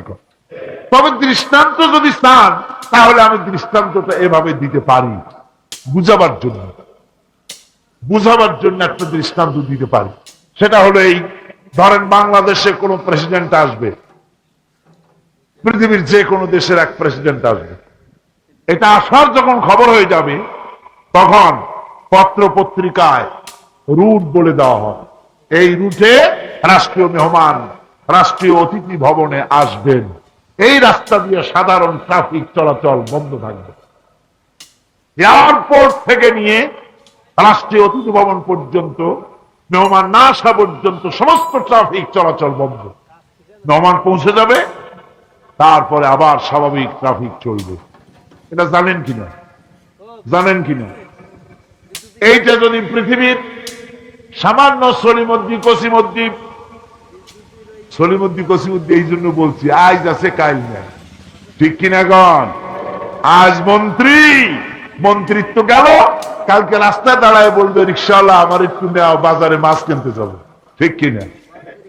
সুতরাং এদের তো কোনো মর্যাদা নাই, আজ আছে কাল নাই। এই দুনিয়ার কসিমদ্দির জন্য যদি এভাবে ট্রাফিক চলাচল বন্ধ করে দেওয়া হয়, তাহলে আকাশ এবং জমিনে আল্লাহ রাব্বুল আলামিনের সর্বশ্রেষ্ঠ মেহমান জনাবে মুহাম্মদুর রাসূলুল্লাহ সাল্লাল্লাহু আলাইহি সাল্লাম, এই মেহমান আল্লাহর দরবারে যাবেন।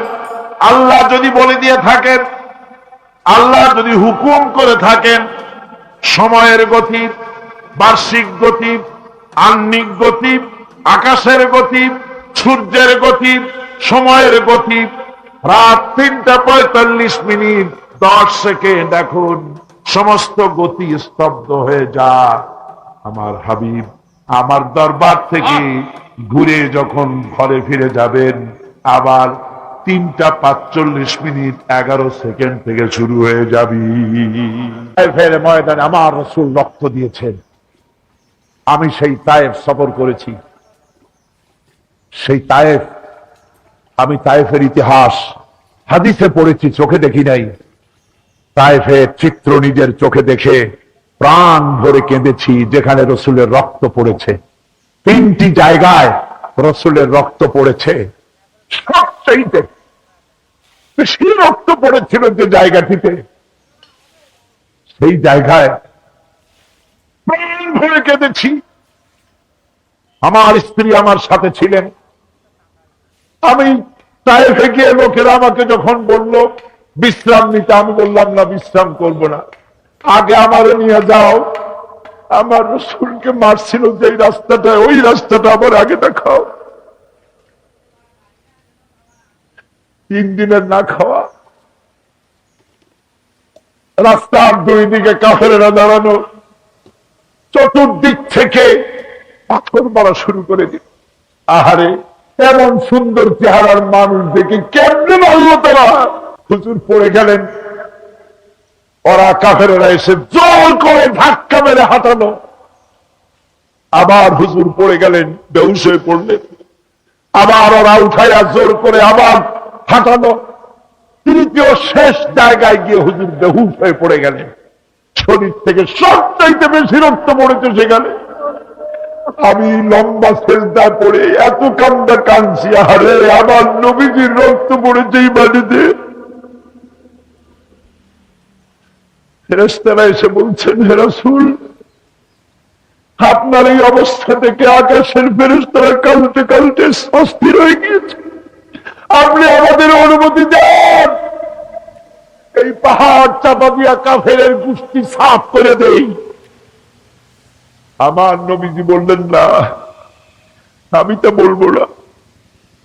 আমি তো পৃথিবীর মানুষকে প্রতিশোধ দিতে আসি নাই। আমি যদি হুকুম করি আর আমার হুকুম মতো সবগুলি যদি পাথর চাপা দিয়ে মারিয়ে ফেলে দাও, তাহলে আমি কালে পৌঁছাবো লা ইলাহা ইল্লাল্লাহু মুহাম্মাদুর রাসূলুল্লাহ। সঙ্গে যায়েদ, রক্তাক্ত শরীর। আহারে, যে শরীরের দিকে মানুষ একবার তাকাইলে চোখ ফিরাইতে পারত না।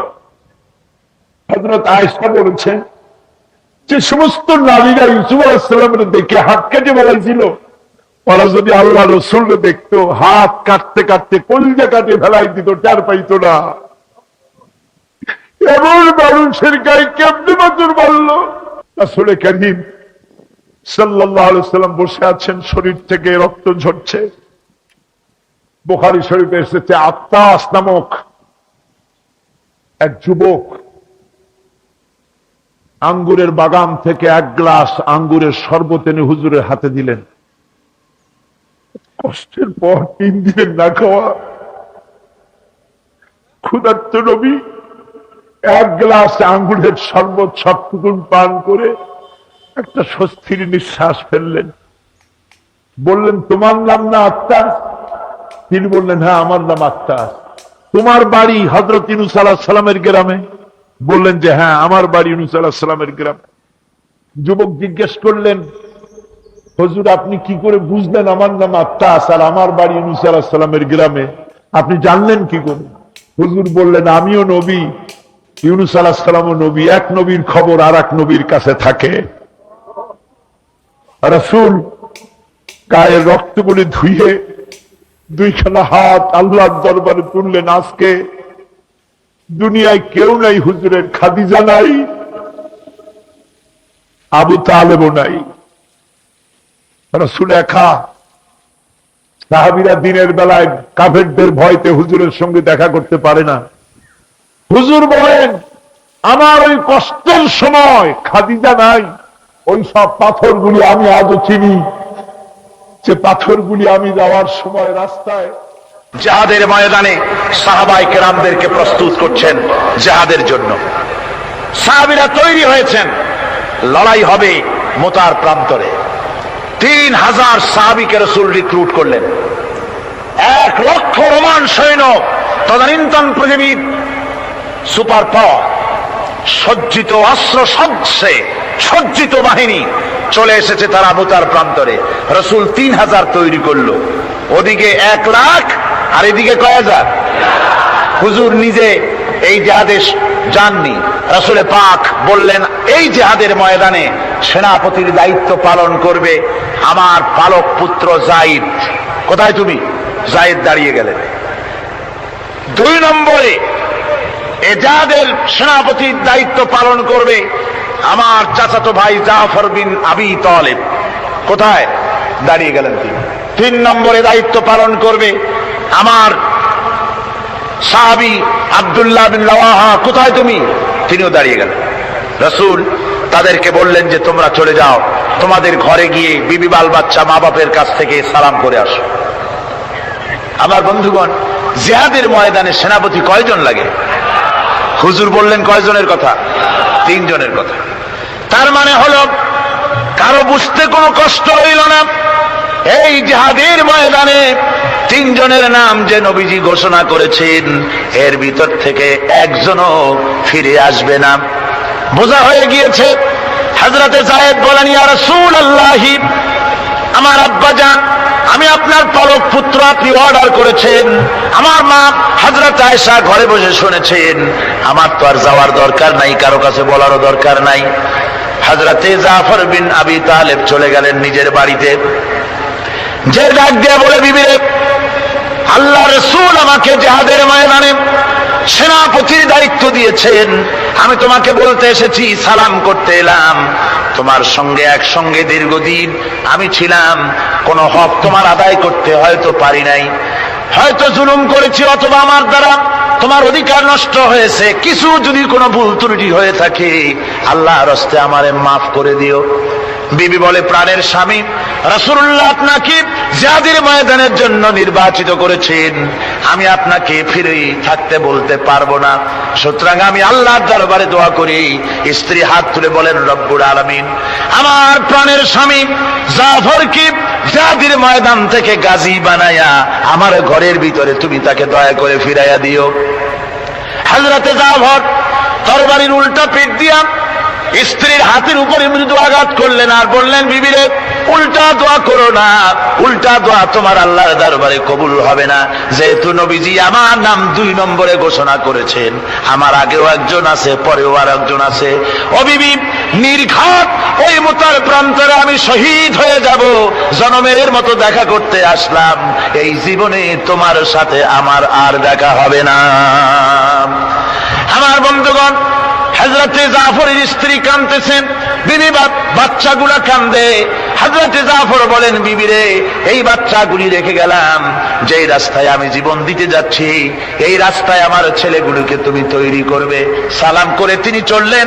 বিবি কাটা কবুতরের মতো জমিনে ছটফট করতেছে, কাঁদতেছি, আর পিছনে পিছনে ছোট্ট ছোট্ট ছেলে মেয়েগুলি আব্বা আব্বা বলে চিৎকার মেরে দৌড়াতেছি। হযরতে জাফর একবারও পিছনের দিকে তাকায় দেখলেন না কারা কান্দে। হযরতে আব্দুল্লাহ বিন রাওয়াহা তিনি চলে গেলেন বাড়িতে। হযরতে আব্দুল্লাহ বিন রাওয়াহা বাড়িতে গিয়ে, সেই রাত্র ছিল তার বাসর সজ্জা, ফুল সজ্জার রাত ছিল, নতুন বিবাহ করেছেন। বাড়িতে গিয়া শোনেন বিবি কোরআনে কারীম তেলাওয়াত করতেছেন। হযরতে আব্দুল্লাহ বলেন রুমের বাইরে দাঁড়িয়ে, বিবিরে, আমি তোমার স্বামী আব্দুল্লাহ এসেছি, আমার সালাম নাও, কোরআন পড়া একটু বন্ধ করো। রাসূলুল্লাহ আমাকে জিহাদের সেনাপতি বানিয়েছেন, আমি জিহাদে যেতেছি, নতুন বিবাহ হলো, কোনো হক তোমার আদায় করতে পারি নাই, তুমি আমাকে মাফ করে দিও, আল্লাহর রাস্তে আমার উপর কোনো দাবি রেখো না। বিবি বলে, প্রাণের স্বামী, কোনোদিন আপনাকে দেখি নাই, কোন রকম একটু দেখেছি, আর আমি মদিনার এক সুন্দরী মেয়ে, আপনি আমাকে ভালো করে দেখলেন না। আমার প্রাণের স্বামী, একবার আপনি ঘরে আসেন। স্বামী বলে, ওগো স্ত্রী, ঘরের ভিতরে আমি যাব না, ঘরের ভিতরে গেলে পরে তোমাকে দেখলে আমার মনের ভিতরে প্রেম ডাকবে, তোমার প্রতি আমার ভালোবাসা জন্মাবে, আমি ঘরের ভিতরে ঢুকতে চাই না। স্ত্রী বলে, প্রাণের স্বামী, ঘরের ভিতরে যদি আসেন, আল্লাহর কসম আমি কোনো প্রেম নিবেদন করব না, আমি শুধু প্রাণ ভরে আপনার চেহারাটা একটা বার আমি শুধু দেখে রাখতে চাই, যাতে করে কিয়ামতের দিন লক্ষ কোটি কোটি মানুষের ভেতরে আপনাকে আমি স্বামী বলে যেন চিনে নিতে পারি। হযরতে আব্দুল্লাহ বলেন, ওগো স্ত্রী, যদি এই ইরাদা তোমার হয়, আর যদি তুমি ধৈর্য ধারণ করে থাকতে পারো, তাহলে কিয়ামতের দিন আল্লাহ রাব্বুল আলামিন আমি যার জন্য জান দিতে যেতেছি, ওই মাবুদ মেহেরবান জান্নাতের ভেতরে তোমাকে আমাকে স্বামী স্ত্রী হিসাবে পরিচয় করাইয়া দিবেন। 3000 সৈন্য নিয়ে সাহাবায়ে কেরাম আর এই সেনাপতি সব চললেন। মুতার প্রান্তরে লড়াই হলো। এই লড়াইয়ের ময়দানে হযরতে যায়েদ অনেকগুলি কাফির সৈন্যকে জাহান্নামে পাঠিয়ে দিয়ে তিনি নিজেও শহীদ হয়ে গেলেন। এবার জাফর হাতে তরবারি, আর এক হাতে ঝান্ডা নিয়ে এগোচ্ছেন সামনের দিকে। কাফেরেরা হযরত জাফরকে ঘিরে ফেলে দিল। আমার বন্ধুগণ, কাফেরেরা ঘিরে ধরে তরবারির আঘাত করলো জাফরের ডান হাতে, ডান হাত কেটে ঝুলে পড়লো। হযরতে জাফর এবার বাম হাতে তরবারি উঁচু করে ধরেছেন, এবার বাম হাতে কোপ দিল ওরা। এই কাটা 2টা হাত দিয়ে বুকের সাথে হযরতে জাফর ইসলামের পতাকাটাকে জড়ায় ধরলেন। পাশের সাহাবীকে ডেকে বলেন, ও রাসূলুল্লাহর সাহাবী শোনো, আল্লাহর নবীকে আমার সালাম বলে দিও, আর শোনায়া দিও, জীবনের শেষ মুহূর্ত পর্যন্ত ইসলামের পতাকা উঁচু করে রেখেছিলাম, মাটিতে পড়তে দেই নাই। আমার মনে হয় আমি এখন শহীদ হয়ে যাব, যেহেতু আমি এখন আমার নাকের ভিতরে আল্লাহর জান্নাতের সুঘ্রাণ পেতেছি। হযরতে জাফর শহীদ হয়ে গেলেন।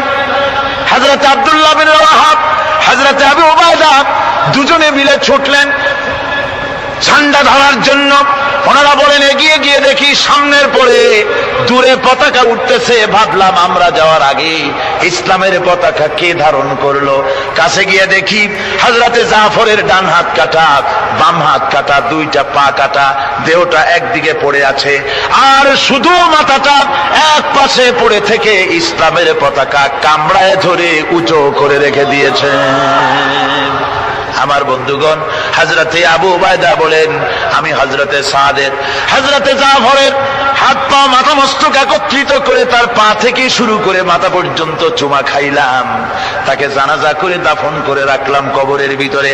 রাতের বেলায় স্বপ্নে দেখি হযরতে জাফর আল্লাহর জান্নাতের ভিতরে ফেরেশতাদের সঙ্গে উড়ে বেড়াতেছেন। আমি জিজ্ঞেস করলাম, ও জাফর, আল্লাহ তোমার সাথে কি ব্যবহার করেছেন?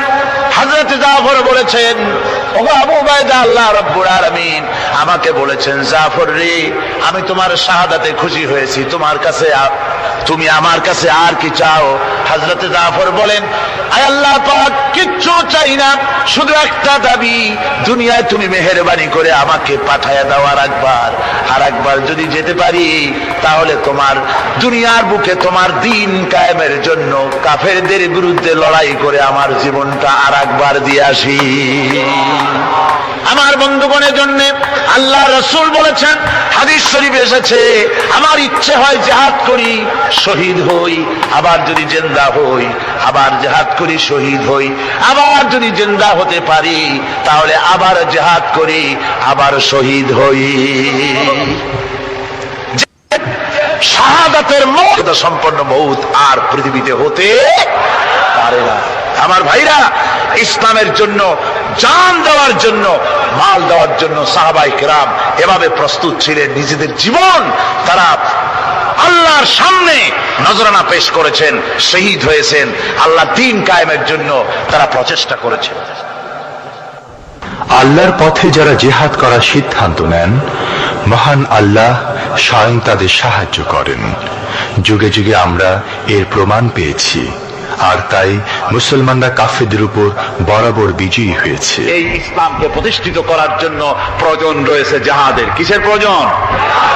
কিসের? জিহাদের প্রয়োজন। সেই জিহাদ করতে কি আপনারা তৈরি আছেন? জিহাদের জন্য তৈরি আছে? সেই জিহাদ কিন্তু সেই জিহাদ মানে কি? সেই জিহাদের আবার অপব্যাখ্যা করা হয়েছে। জিহাদের অপব্যাখ্যা করা হয়েছে এইভাবে যে, ওয়ালাকিন কালামদার কাফে দুশমনাস, দুশমনের হাতে কলম ছিল, ওরা যেমন খুশি আমাদের ইতিহাসকে চিত্রিত করেছে। ওরা বলেছে ইসলামের ইতিহাস থেকে তরবারি আর রক্তের গন্ধ আসে, কিন্তু আসলে জিহাদের অর্থ তো তরবারির যুদ্ধ নয়। জিহাদের অর্থ হচ্ছে যে কোনো উদ্দেশ্যকে সফলতায় পর্যবসিত করার জন্য যে প্রাণান্তকর প্রচেষ্টা করা হয়, ওই প্রচেষ্টার আরবি নাম হচ্ছে জিহাদ। আর যুদ্ধ তার আরবি হচ্ছে হার্ব। যুদ্ধের আরবি কি? হার্ব, ওয়ার। ইংরেজিতে ওয়ার, আরবিতে হার্ব। আর জিহাদ যেটাকে বলা হয়েছে, ওটা হচ্ছে যে কোনো উদ্দেশ্যকে সফলতায় পৌঁছাবার জন্য যে চেষ্টা, ওই চেষ্টার নাম জিহাদ। তবে এই চেষ্টা করতে গিয়ে যখন বাধা আসে সশস্ত্র, ওই সশস্ত্র বাধার মোকাবেলা সশস্ত্রভাবে করা যেটা, ওইটা হচ্ছে জিহাদের চূড়ান্ত রূপ। কথা বুঝে আসছে? ইসলাম প্রথমে কাউকে আক্রমণ করে না। ইসলাম প্রথমে কাউকে আক্রমণ করে না, আক্রান্ত হলে পরে তারপরে এর জবাব দেয়। ঠিক কিনা? দেখেন না, হযরত আলী রাদিয়াল্লাহু তাআলা আনহু ওই যে খায়বারের যুদ্ধে, সেইখানে কেউ খায়বারের এই দুর্গ মুসলমানদের হাতে আসে না। প্রতিদিন যুদ্ধ হচ্ছে, অথচ যুদ্ধে কোনো ফলাফল দেখা যাচ্ছে না। ফজরের এশার নামাজের পর হুজুর বলছেন, ও সাহাবীরা, আগামীকাল আমি এমন এক ব্যক্তির হাতে ইসলামের ঝান্ডা তুলে দেব যাকে আল্লাহ এবং আল্লাহ রসুল বেশি ভালোবাসেন, এবং তিনিও আল্লাহ এবং আল্লাহ রসুলকে বেশি ভালোবাসেন, আর তার হাতেই বিজয় হবে। হযরত ওমর রাদিয়াল্লাহু তাআলা আনহু বলেন, আমার এরকম পেরেশানির রাত জীবনে আর কখনো গেছে কিনা জানি না। আমি সারা রাত পেরেশান ছিলাম যে ওই ব্যক্তিকে আমি হতে পারবো। ফজরের নামাজের পর আল্লাহর নবী বলছেন, সাহাবীরা, আমার আলী কোথায়? তাকে দেখছি না কেন? সবাই বলছেন, হুজুর, হযরত আলীর চোখ উঠেছে, তাই নামাজের জামাতে শরীক হতে পারেন নাই। হুজুর বললেন, তাকে নিয়ে আসো। দুজন সাহাবীর কাঁধের উপর ভর করে হযরত আলী এলেন। হুজুর সাল্লাল্লাহু আলাইহি ওয়াসাল্লাম তার মুখের থুতু মোবারক নিয়ে হযরত আলীর চোখে লাগিয়ে দিলেন। সাথে সাথে আগের থেকেও ভালো দৃষ্টিশক্তি সম্পন্ন হয়ে গেলেন। সুবহানাল্লাহ ওয়া বিহামদিহি। তো এখানে রাসূল পাক সাল্লাল্লাহু আলাইহি ওয়াসাল্লাম তিনি হযরত আলীর হাতে তরবারি উঠায় দিলেন। জুলফিকার বললেন, আলী তুমি যাও আজকের ময়দানে সেনাপতির দায়িত্ব পালন করো। হযরত আলী তরবারি হাতে নিলেন। ইসলাম আক্রমণকারী যে না সে কথা বলতে আমি এই কথা নিয়ে আসছি। হযরত আলী গেলেন, যায় মুরাহহাবের সামনে পড়েছেন। মুরাহহাব হলো হাদিসে এসেছে, মুরাহহাব হচ্ছে কাফেরদের নেতৃত্ব দিচ্ছে। মুরাহহাব বলছে, আলী তোমাকে আমি কিন্তু ভালোবাসি, তুমি আসলে কেন? তোমার প্রতি আমার একটা সফট কর্নার আছে আমার অন্তঃকরণে। তুমি তোমার ছেলে মেয়েকে কি এতিম বানাতে চাও? তোমার বউকে কি বিধবা করতে চাও? আমি তো সেই বীর যে আমার সামনে এসে কেউ কল্লা সাথে নিয়ে যেতে পারে নাই। সুতরাং তুমি যদি ওদেরকে এতিম আর বিধবা করতে না চাও, আমার সামনে থেকে সরে যাও। হযরত আলী বলেন, মুরাহহাব তুমি কাকে ভয় দেখাতেছ? তোমার তরবারি এই সমাজের কিছু কাফেরেরা ভয় করতে পারে, তুমি কি আমারে চেনো নাকি? তুমি কারে ভয় দেখাও? তামাম পৃথিবীর সমস্ত কাফেরদের উপরে আল্লাহ রাব্বুল আলামিন আমাকে বাগ বানায় পাঠিয়েছেন। তরবারি দিয়ে প্রমাণ হবে। মুরাহহাব বলে, তুমি আক্রমণ তো করব না আমি, আগে তুমি করো, আমি প্রতিহত করব। আক্রান্ত হলে পরে তারপরে জবাব দেব। এরপরে মুরাহহাব আঘাত হানতে লাগলো। হযরত আলী সমস্ত রণকৌশল দিয়ে আঘাতগুলি তিনি ফিরিয়ে দিতে লাগলেন। এরপরে হযরত আলী বলছেন, মুরাহহাব এবার তৈরি হও আমার আঘাত সহ্য করার জন্য। হযরত আলী জুলফিকার তুলে আঘাত করলেন। এক আঘাতেই দেখা গেল মুরাহহাবের মাথা থেকে শুরু করে শরীর টুকরা হয়ে গিয়া হযরত আলীর তরবারির মুঠা পর্যন্ত মাটির ভিতরে গেড়ে গিয়েছে। খায়বারের দুর্গ দখল হয়ে গেল। পরের দিন আল্লাহর নবী বলেন, আলী শুনতে পেলাম তোমার ঢাল ভেঙে গিয়েছিল, তারপরে তুমি যুদ্ধ করলে কি দিয়ে? হযরত আলী বলেন, হুজুর কামুজ দুর্গের ওই কবাটটা, লোহার কবাটটা বাম হাতে নিয়া আর ডান হাতে তরবারি নিয়ে লড়াই করেছি। হুজুর বলেন, কি করে? মানুষ কেমনে এত বড় দুর্গের লোহার কপাট হাতে নিয়ে যুদ্ধ করে? একটু দেখাও তো দেখি। হযরত আলী গতকালকের মতো বাম হাত দিয়া ধরেছেন, নাড়াতে পারেন না। এবার ডান হাত দিয়া ধরেছেন, নাড়াতে পারেন না। ডান আর বাম দুই হাত দিয়া সমস্ত শক্তি দিয়ে এমন জোরে টান মেরেছেন, প্রতিটি লোমকূপের গোড়া থেকে ঘাম বেরিয়ে এসেছে, এক চুলও নড়াতে পারেন নাই। হযরত আলীর মুখখানা মলিন হয়ে গেছে লজ্জায়। হযরত আলী রাদিয়াল্লাহু তাআলা আনহু লজ্জা পেয়ে গেছেন। রাসূল পাক সাল্লাল্লাহু আলাইহি ওয়াসাল্লাম বলেন, আলী লজ্জা পাওয়ার কোনো কারণ নাই, চিন্তা করার কোনো কারণ নাই। তোমার নিজস্ব শক্তি দিয়ে তুমি লড়াই করতে পারো নাই। এত বড় লোহার দরজা নিয়ে, কবাট নিয়ে মানুষ এভাবে লড়াই করতে পারে না। আল্লাহ তার দ্বীনকে বিজয়ী করার জন্য তোমার ভিতরে আল্লাহ রাব্বুল আলামিন ক্ষমতা দিয়েছিলেন। জোরে বলেন সুবহানাল্লাহ। আল্লাহ রাব্বুল আলামিন এই জিহাদের ময়দানে যখন মানুষ আসে, আল্লাহ তাদের উপরে মদদ দান করেন।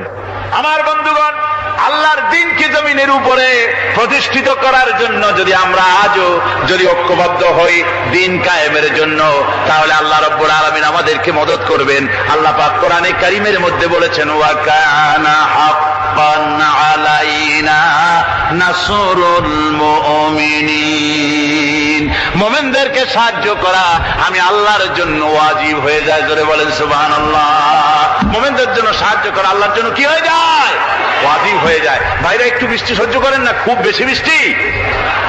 আচ্ছা, এটা রহমত। এটা কি রহমত? আমার ভাইরা, জিহাদের ভিতরে সাহাবায়ে কিরাম আল্লাহর জান্নাতে যাওয়ার জন্য তারা জিহাদ করেছেন। তারা দেশ দখলের জন্য জিহাদ করেন নাই, দিন প্রতিষ্ঠার জন্য লড়াই করা ফরজ। দিন প্রতিষ্ঠার জন্য লড়াই করা কি? জোরে কোন কি? আর এই ফরজ দায়িত্ব পালন করতে গিয়ে যদি কেউ মারা যায়, তাহলে কোথায় যাবে? কোথায় যাবে? ওই শাহাদাতের মত হচ্ছে একটা সেতু বা একটা ব্রিজ, একটা সাঁকো। এপারে দুনিয়া, ওপারে আল্লাহর জান্নাতুল ফেরদাউস। জোরে বলেন সুবহানাল্লাহ।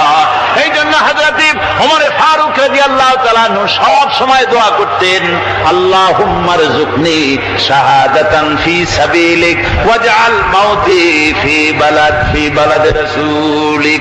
আল্লাহ রাব্বুল আলামিন, আমাকে রাসূলের শহরে মওত দাও আর আমাকে তোমার দ্বীনের রাস্তায় শাহাদাত মঞ্জুর করো। জোরে বলেন আমিন। এটা আমাদের দোয়া, আমার দোয়া, আমার সারা জীবনের স্বপ্ন, সারা জীবনের স্বাদ, আল্লাহ যেন শাহাদাতের মওত নসিব করে দেন। জোরে বলেন আমিন। এর থেকে উন্নত মানের মওত আর নাই। ওই প্যারালাইসিস হয়ে বিছানায় পড়ে তড়পায় তড়পায় মরার কোনো দাম নাই। দুনিয়ার বুকে বিড়ালের জিন্দিগি বছর করার 500 বছর বেঁচে থাকার দাম নাই। সিংহের মতো 1 সেকেন্ড বেঁচে থাকার দাম আছে, ঠিক কিনা? আর মওত, প্লীহা, যকৃত, typhoid, paralysis, diabetes, heart attack, kidney পচে যাওয়া, হাবিজাবি মওতের চাইতে আল্লাহর রাস্তায় জিহাদ করে শাহাদাতের মওত সর্বশ্রেষ্ঠ মওত। জোরে কান সুবহানাল্লাহ। আমার ভাইরা, রাসূলে পাক সাল্লাল্লাহু আলাইহি ওয়াসাল্লাম তিনি মদিনা মুনাওয়ারায় এসে প্রথম যে জিহাদের সম্মুখীন হলেন, ওইটার নাম কি? কোন জিহাদ? বদর। কোন জিহাদ? বদরের জিহাদ। সেই বদরের মাঠে জিহাদের জন্য রাসূল সাহাবীদেরকে তৈরি করতেছেন। তো আপনারা চিন্তা করেন বিষয়টা, জিহাদ করতে হবে। এই বদরে সাহাবীরা জিহাদ করবে কাদের বিরুদ্ধে? নিজের বাপের বিরুদ্ধে। রাসূল পাক খুব চিন্তিত হলেন যে সাহাবীদেরকে কিভাবে উদ্বুদ্ধ করা যায়। হুজুর জিহাদের কথাই বলতেছেন যে এখন বদরে আমাদের টিকে থাকার প্রশ্ন, এইটা মুসলমানদের টিকে থাকার প্রশ্ন, বদরের যুদ্ধ, বদরের এই জিহাদটা। হুজুর যখন এগুলি বলতেছেন, হযরত মিকদাদ রাদিয়াল্লাহু তাআলা আনহু রাসূলের একজন জলিলুল কদর সাহাবী, তিনি দাঁড়িয়ে বলছেন, হে আল্লাহ রাসূল, কেন আপনি চিন্তা করছেন? ইমজি বিনা ইয়া রাসূলুল্লাহ হাইসু মা তাশা। হে আল্লাহ রাসূল, আপনি আমাদেরকে নিয়ে চলুন যেদিকে আপনার খুশি। হাইসু মা আমারাকাল্লাহ, যেদিকে আল্লাহ আপনাকে নির্দেশ করেন সেদিকে আমাদের নিয়ে আপনি সেদিকেই চলুন। ইন্না লা নাকুলু লাকা কামা ক্বালা বনু ইসরাঈল লিমূসা আলাইহিস সালাম ইযহাব আনতা ওয়া রাব্বুকা ফাকাতিলা ইন্না হাহুনা কায়িদুন। বুখারী শরীফের হাদিস। হযরত মিকদাদ রাদিয়াল্লাহু তাআলা আনহু বলছেন, হে আল্লাহ রাসূল, আপনি আমাদের নিয়ে চলুন, আল্লাহ যেদিকে আপনাকে আমাদের নিয়ে যেতে বলেন সেই দিকে নিয়ে যান। আমরা মুসা আলাইহিস সালামের উম্মতের মতো বলবো না যে হে মুসা আপনি আর আপনার আল্লাহ দুজন গিয়ে যুদ্ধ করেন, আমরা এখানে বসে থাকি, এমন কথা আমরা বলবো না। বাল ইযহাব আনতা ওয়া রাব্বুকা ফাকাত মাকুমা মুকাতিলুন। ও নবী, বরং আপনি চলুন আমাদের নিয়ে, আপনি এবং আপনার আল্লাহ চলুন জিহাদের ময়দানে, আমরা আপনার সঙ্গে জিহাদ করব, লড়াই করব সেই পর্যন্ত। মাদামাত আইনুম মিন্না তাতাররাফ, যতক্ষণ পর্যন্ত আমাদের একটা চক্ষুর পলক পড়ে, যতক্ষণ পর্যন্ত একটা চোখের পাতা নড়ে, ততক্ষণ পর্যন্ত আমরা কাফেরদের বিরুদ্ধে লড়ব। সুবহানাল্লাহ ওয়া বিহামদিহি, যতক্ষণ চোখের পাতা নড়ে ততক্ষণ পর্যন্ত লড়ব, নিয়ে চলুন আমাদেরকে। হুজুর খুব খুশি হলেন।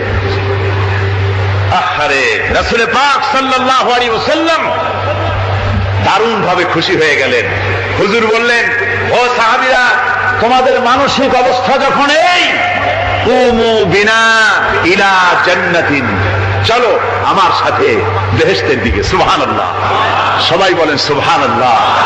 কুমু বিনা ইলা জান্নাতিন আরদুহা কারদিস সামাওয়াতি ওয়াল আরদ, সেই বেহেশতের দিকে চলো যে বেহেশতের বিশালতা, প্রশস্ততা এই পৃথিবী এবং আকাশের চাইতে অনেক বড়, সেই বেহেশতের দিকে চলো।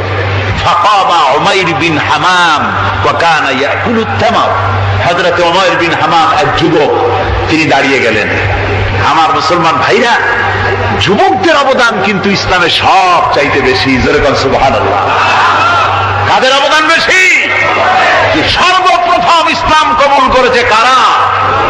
যুবকরা। হযরত আবু বকর, হযরত ওমর রাদিয়াল্লাহু তাআলা আনহু, তাদের বয়স যুবক বয়স ছিল, যুবক বয়সে তারা ইসলাম কবুল করেছেন। হযরত আলী যুবক ছিলেন, এই জন্য যুবকদের ইবাদতে সওয়াব বেশি।